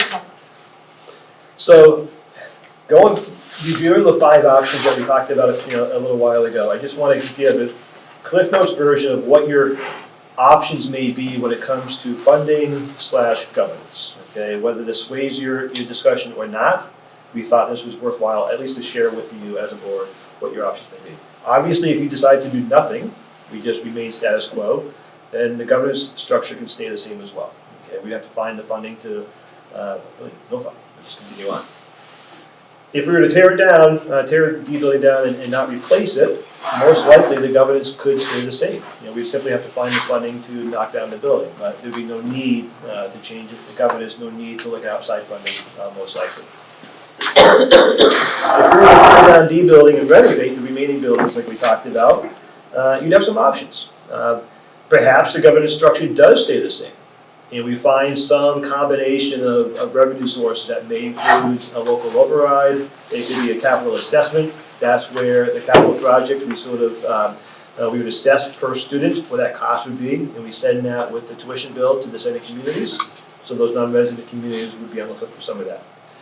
Self-finance is a way that just internally as an individual school, we have some revenue sources that we could self-finance a little bit. So that's an option. The governance structure could change to a regional model if the financing was to include one-time support from the state. And that's what we've been hearing over the years with the state breakfast, the state legislative breakfast, in these individual meetings, that if the state was to come in and give us any type of seed money, most likely they're going to require some bigger change. And then lastly, you could just choose, even if the state doesn't help us out, as a board, you may decide that a governance structure change is worthwhile. So The state would want a change to a regional model because they would say, all right, we'll help you out this time, but you need a plan for the future. And if you are partnering with other districts, then you've got a plan for other capital projects. correct. And to regionalize without the state, it's like the chicken and the egg syndrome. To regionalize without the state support, then how do we convince the sending communities to regionalize and then be on the hook for these major capital expenses? So that's where I think we all have to play nice and figure something out. If we were to tear down D building and replace it with a new building, things have to change, like we just talked about. So most likely the governance could potentially stay the same if we found a combination of many things. But again, we're not solving the long-term problem, but potentially that is a possibility.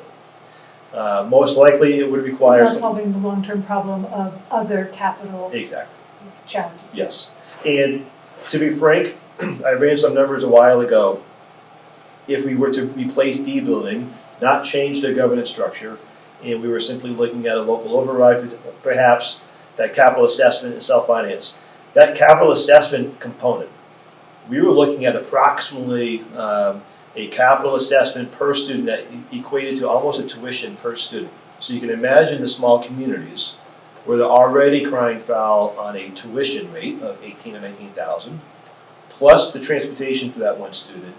and then potentially a capital assessment that equates to another 18 or 19,000 per student for the next 20 or 30 years, however long that bond is, I would be willing to guess that we'd have many communities that would be looking elsewhere for a vocational option. And that would be just for D-building, which is a small fraction of the students, and so the sending districts would be like, well, my student doesn't benefit from that because they're not in that shop that isn't D-building.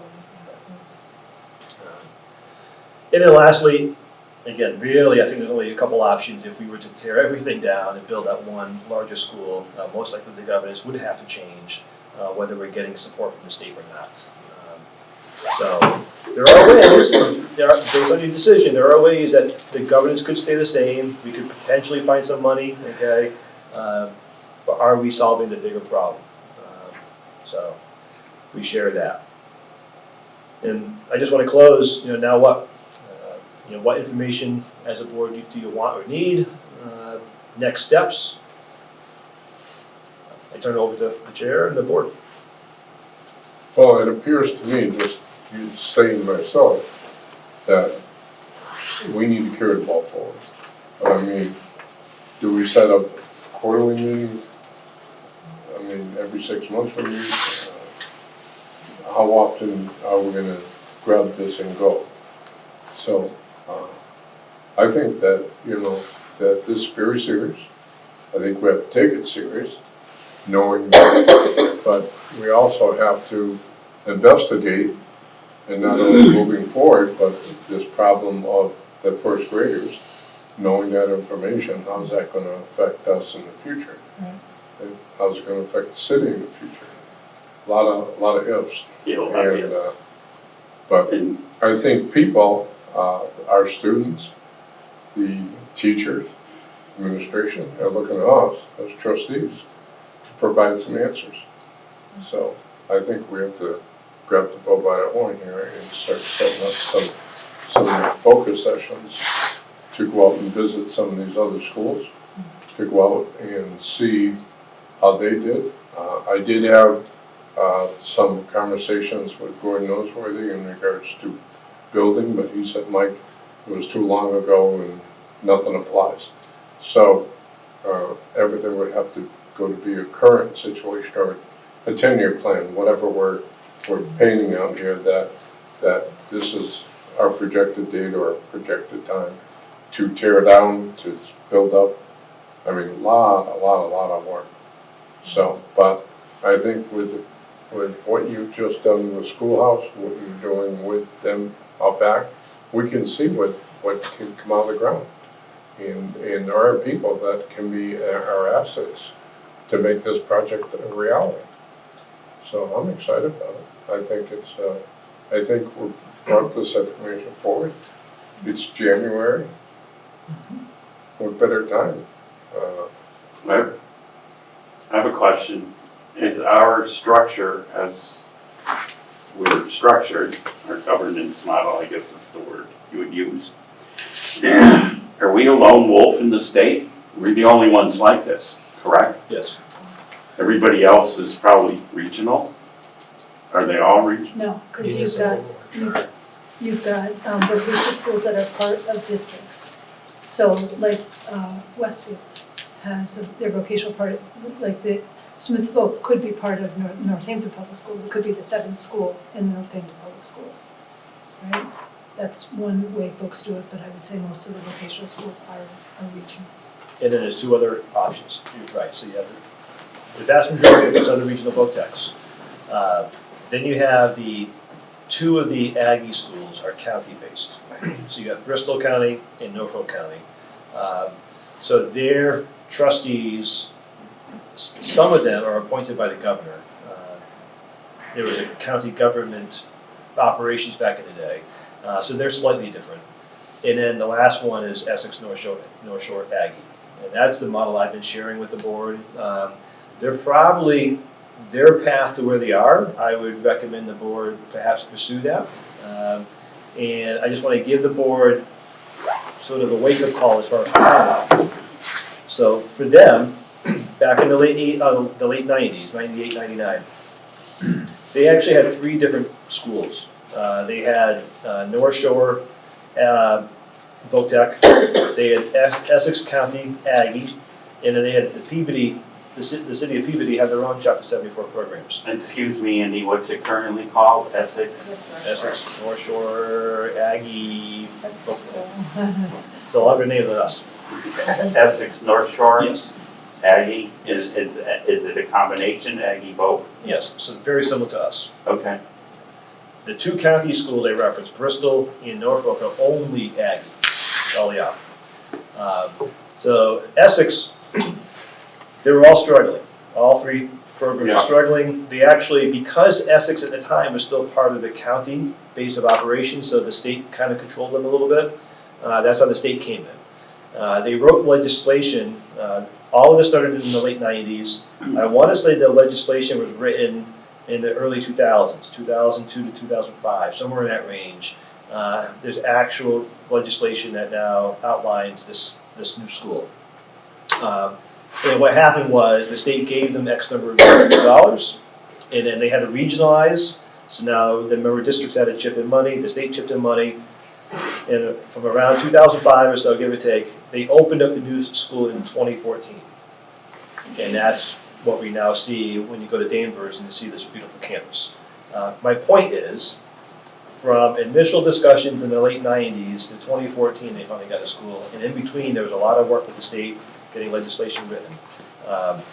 So when we talk about a 5-year, 10-year plan, I think it's longer than that, to be honest. So, Rick, the governance model is not a problem at all.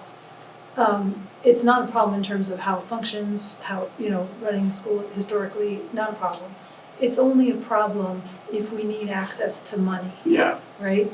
So if we were in the Northampton Public Schools, and let's say we were the school committee for the Northampton Public Schools, and we're looking at the vocational school saying, wow, it's really time to update that building or that campus or whatever, then we would turn to voters to support an override. We'd get some funding from MSBA, and then the voters would fund the override to pay for the school, which is how we paid for JFK, right?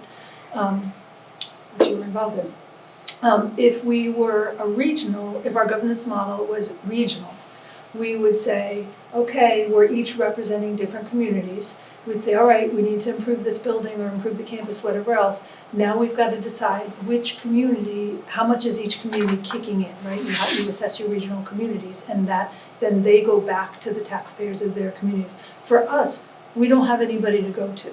We can go to our sending districts and say, we're going to tack on a capital assessment to what you're already paying. But as Dr. Lincolnhofer said, that could be $20,000 on top of the $20,000, on top of the 10 or 15 for transportation. That's not feasible. We're not going to do that. We could. And they have no say in it.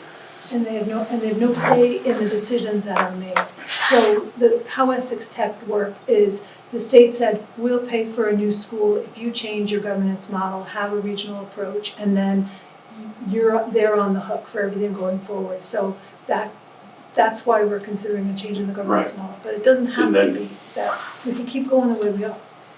Okay. Back of my mind was going, okay, that was in the eastern part of the state. And there's always the thought process that the state doesn't exist past Worcester.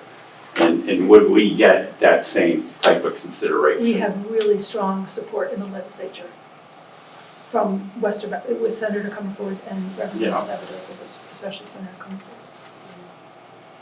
Comerford. All right, so then it goes down to, I agree, we need to keep the ball rolling.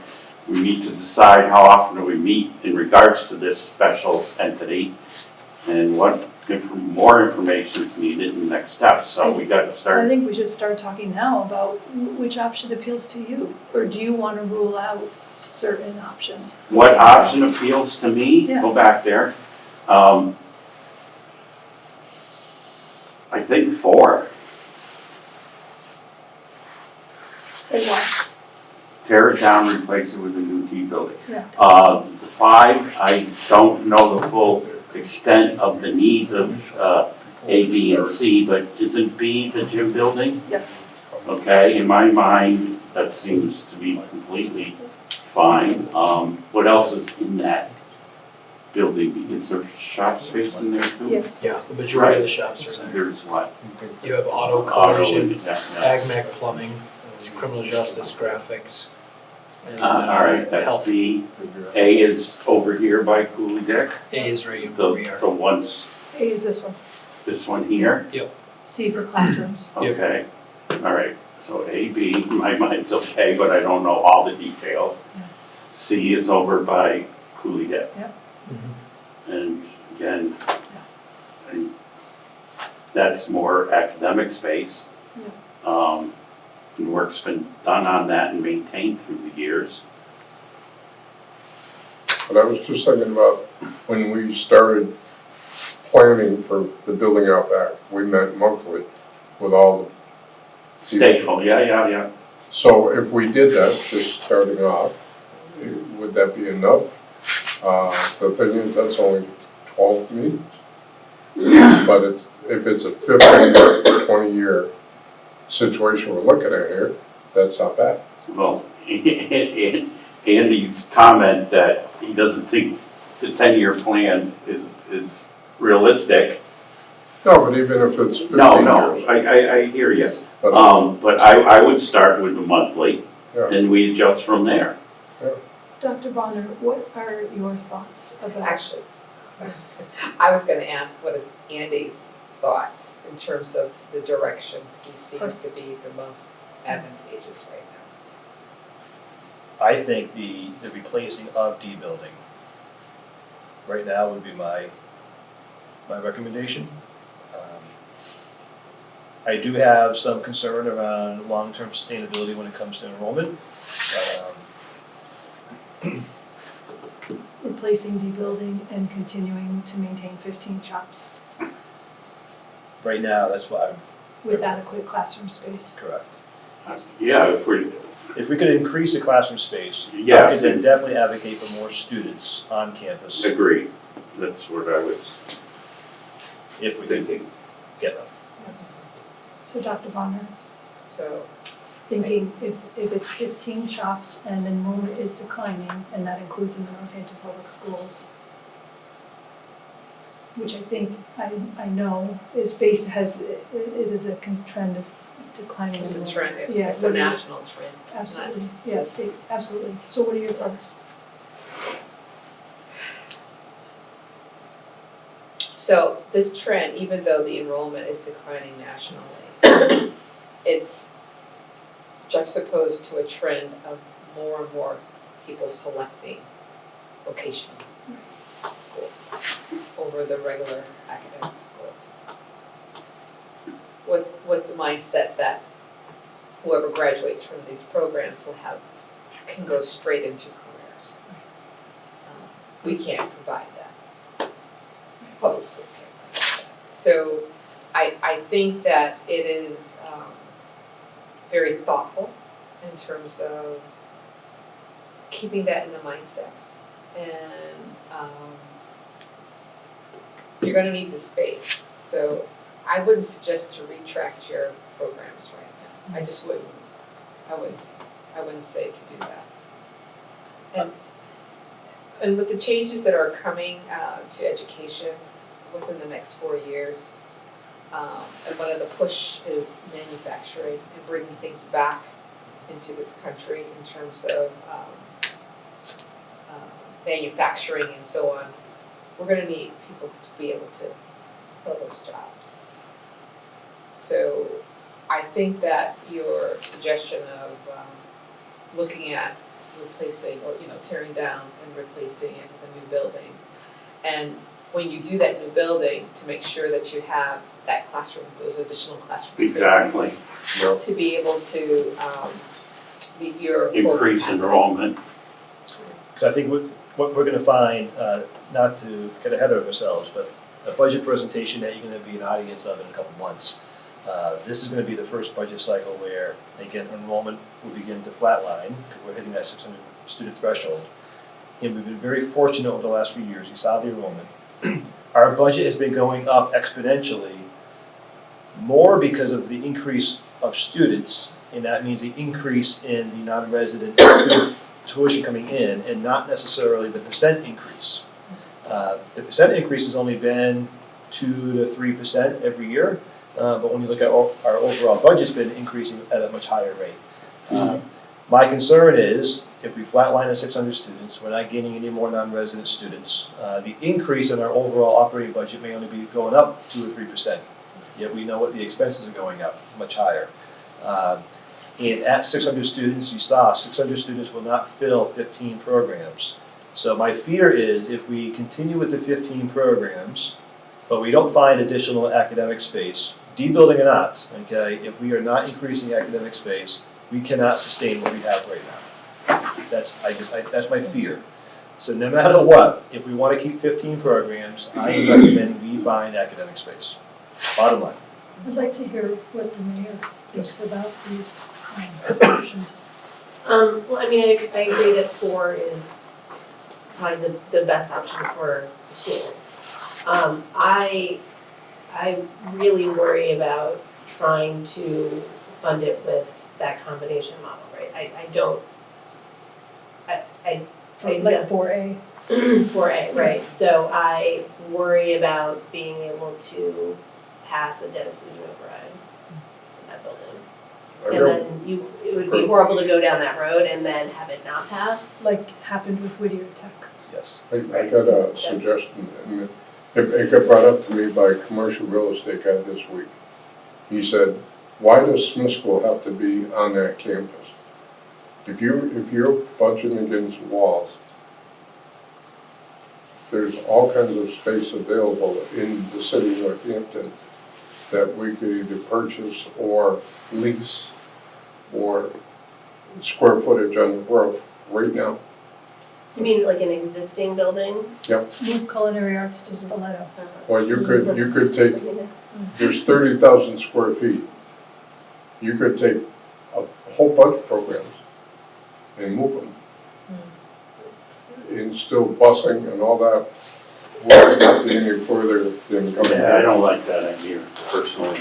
Well, I'm just, Yeah, I know. it's just, you know, we And that's gotta crazy. think outside the box. Yeah, And I had a situation one time, just a quick story, when I built a new bottle shop, and I had a 16-year-old kid from the Smith School who came up with an idea about putting a drive-through spray booth situation in a building that every other employee said, oh my God, nobody thought of it. And it's still that way today. So we gotta think outside the box in regards to are there options other than building this building? Can we look at other things when we do our meetings to explore, to say, and I'm not saying where there's any location, but if we had an opportunity to say, okay, let's think outside the box, and we've got a place all built, it's ready to go, it's empty, turnkey to get in there. Now we're gonna put numbers to it to make sense of them. Speaking of thinking outside the box, I wonder, I don't know if you're the right person, Mr. Bianca, to speak to this, or if you want to, Dr. Lickenhooker, but I'd like to hear more about the tear it down and renovate remaining buildings option, which you said came from your leadership team. Yeah. I mean, since you called on me, if I could take some leniency. I think 4 and 5 are gonna be stretches. And I wouldn't take either of them off the table if I was advising the board. I just, I don't, if all we asked for is 4, we didn't know if we could have got 5.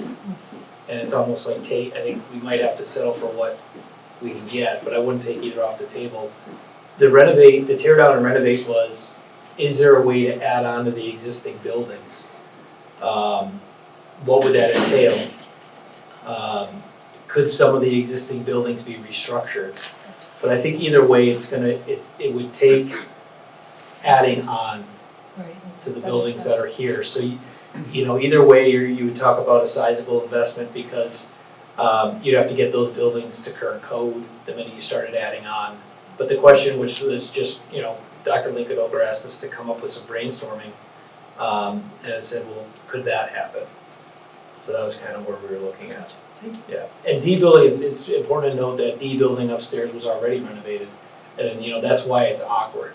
It didn't always have the classrooms on the top floor. There was additional shops, So then it was, when it got reconfigured to try to do what Create more we had to do, space. create more classroom space, you ended up with a really awkward building Where design. you walk through teaching spaces to get to other spaces. Yeah, I think the Gotcha. idea was that you would Yeah. access the stairwells, Right, but it doesn't take into account the need for any kind of ADA right, and the elevator that's there. thank you. As far as the lease that Mr. Galen referenced, I just want to, again, give the information to the full board. One of MAVA's initiatives last year that we got across the finish line for the same discussion. The vocational schools want to expand, we have the applicant pool, we want more kids, but there's no room in the inn. Where do we find more room? And, building a new building costs a lot of money. Many of the vocational schools have empty stores and retail areas within the community, but we are limited by state law on how lengthy the lease could be. So we worked with the state legislators, we actually changed the law, so now we can lease up to, I think 25 years is now the max. So this is why we worked on this. There is one school that took that and has made it a reality, Monty Tech. There was an empty, basically a warehouse. They went into a long-term lease, they renovated it. They're actually doing a slightly different model. That the programs in that new off-campus building is actually students who reside in their member districts, but aren't going to Monty Tech as a day student. So it's like a slightly different model. But the state is allowing the vocational school, really any public entity now, you can sign a long-term lease to avoid some of those concerns about why would we want to invest in a building off campus when we only have it for 3 to 5 years. So I just put that out there. So what I'm wondering now is, because I don't think any of us are interested in continuing to spin our wheels on this, not to say that it's been spinning wheels, but it doesn't feel like we've gotten traction and able to move forward. So what I'm wondering is if we were to continue to meet, to have some kind of strategic planning committee related to D-Building continue to meet, that we've got to charge that committee with something very clear, not just say, hey, learn about stuff and bring information back. And so what I would propose right now, and it's not in the form of a motion yet, but it might become one, is that we explore what, the governance structure, it seems like it has to change. It seems like we're not gonna do nothing, we're not gonna tear it down and not replace it.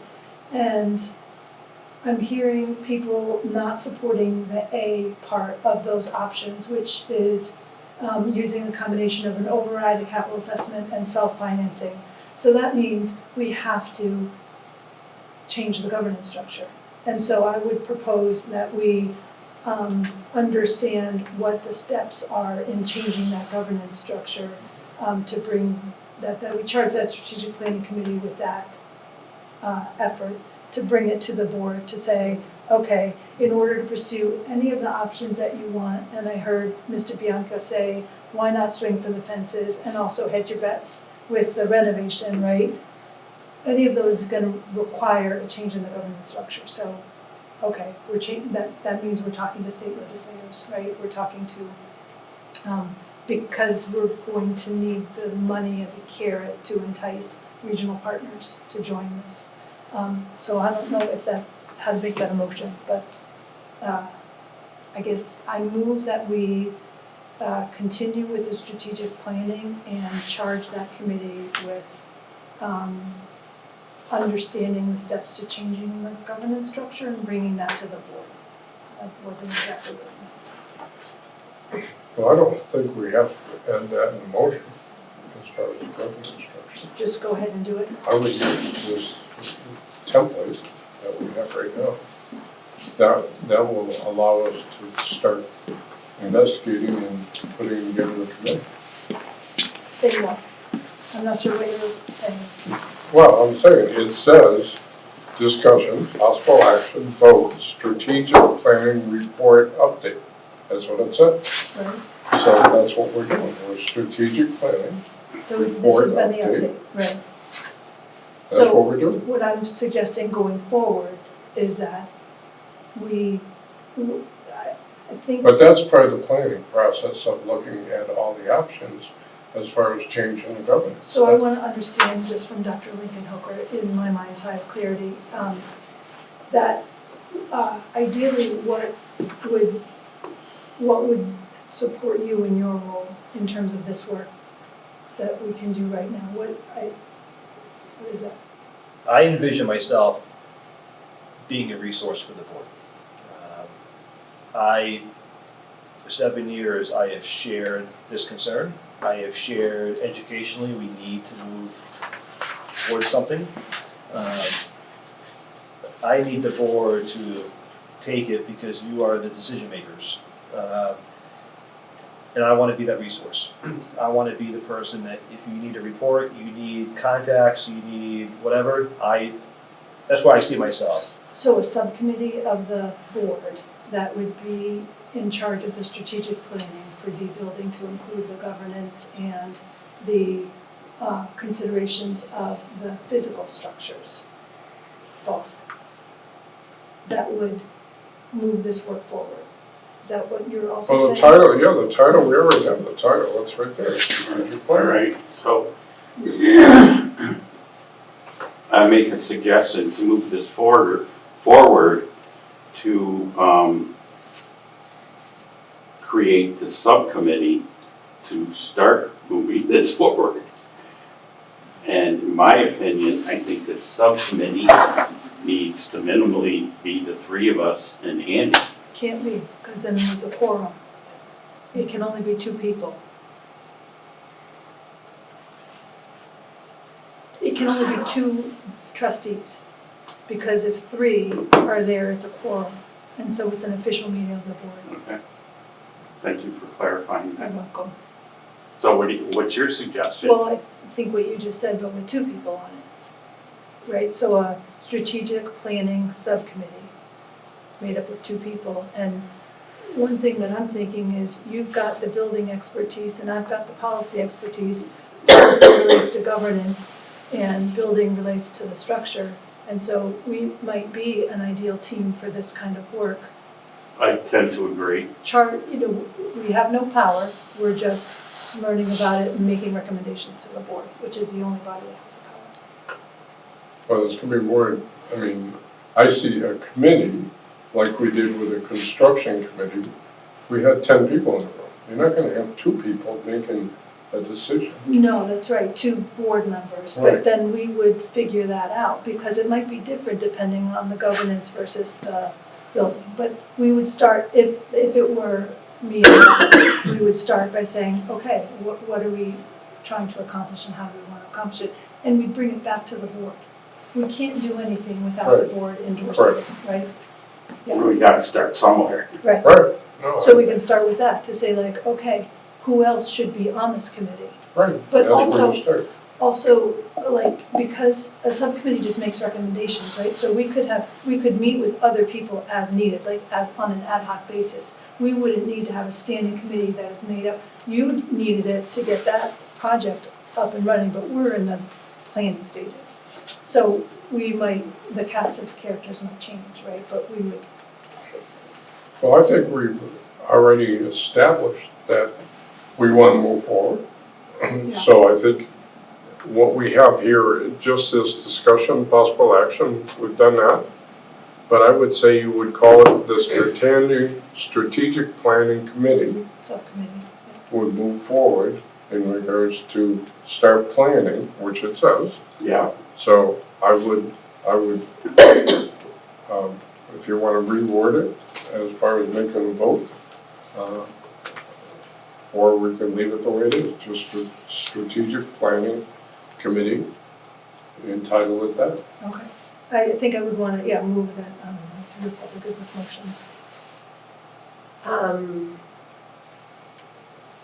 Can you read, I'm sorry, we have a giant water main break, and I just got distracted for a moment, so. Great. So we want to establish a strategic planning subcommittee that is potentially has Rick and me on it. Okay, so move to form strategic planning subcommittee with, and I nominate both of you to serve on it. I don't know if anyone wants to second that. I'll second it. All in favor? Aye. Aye. You okay, Mr. Taylor? Yes, I am, fine with it. And so then the charge would be to look at how governance, How do how to we- change the governance structure. Yeah, and who else we bring on board as expert And then what- witnesses, and like, then you what know, our as we funding develop possibilities are, and- who else we want to involve in the Yeah. discussion No. of it as we go from topic to topic. And always coming back to the, like, what I would imagine is when it has committee reports, and I report on the Right, that's policy, that we exactly right. report on the strategic planning Yep. committee. And anything that needs a vote goes under new business. Where's the water break, Mayor? This is on Old Ferry Road. Down by the fairgrounds. I got fixed and it broke again. It's exhausting. All right. So we go to future business? Okay, future business, January 22nd, tomorrow morning, General Advisory Committee at 7 a.m. at the Oliver Smith Restaurant. January 30th, joint meeting of the City Council with the Mayor. Is that on Zoom, Your Honor? Yes, that is just on Zoom. Okay, so that's a meeting. And then February 11th, regular Board of Trustees meeting here, 5 p.m. March 19th, the Spring Program Advisory Dinner, meeting at 6 o'clock on March 19th. And March 25th, the regular Board of Trustees meeting again here at 5 p.m. And we need somebody to adjourn the meeting. See somebody here. Motion to adjourn. All in favor? Second. Aye. I'm busy as heck, but figure it out.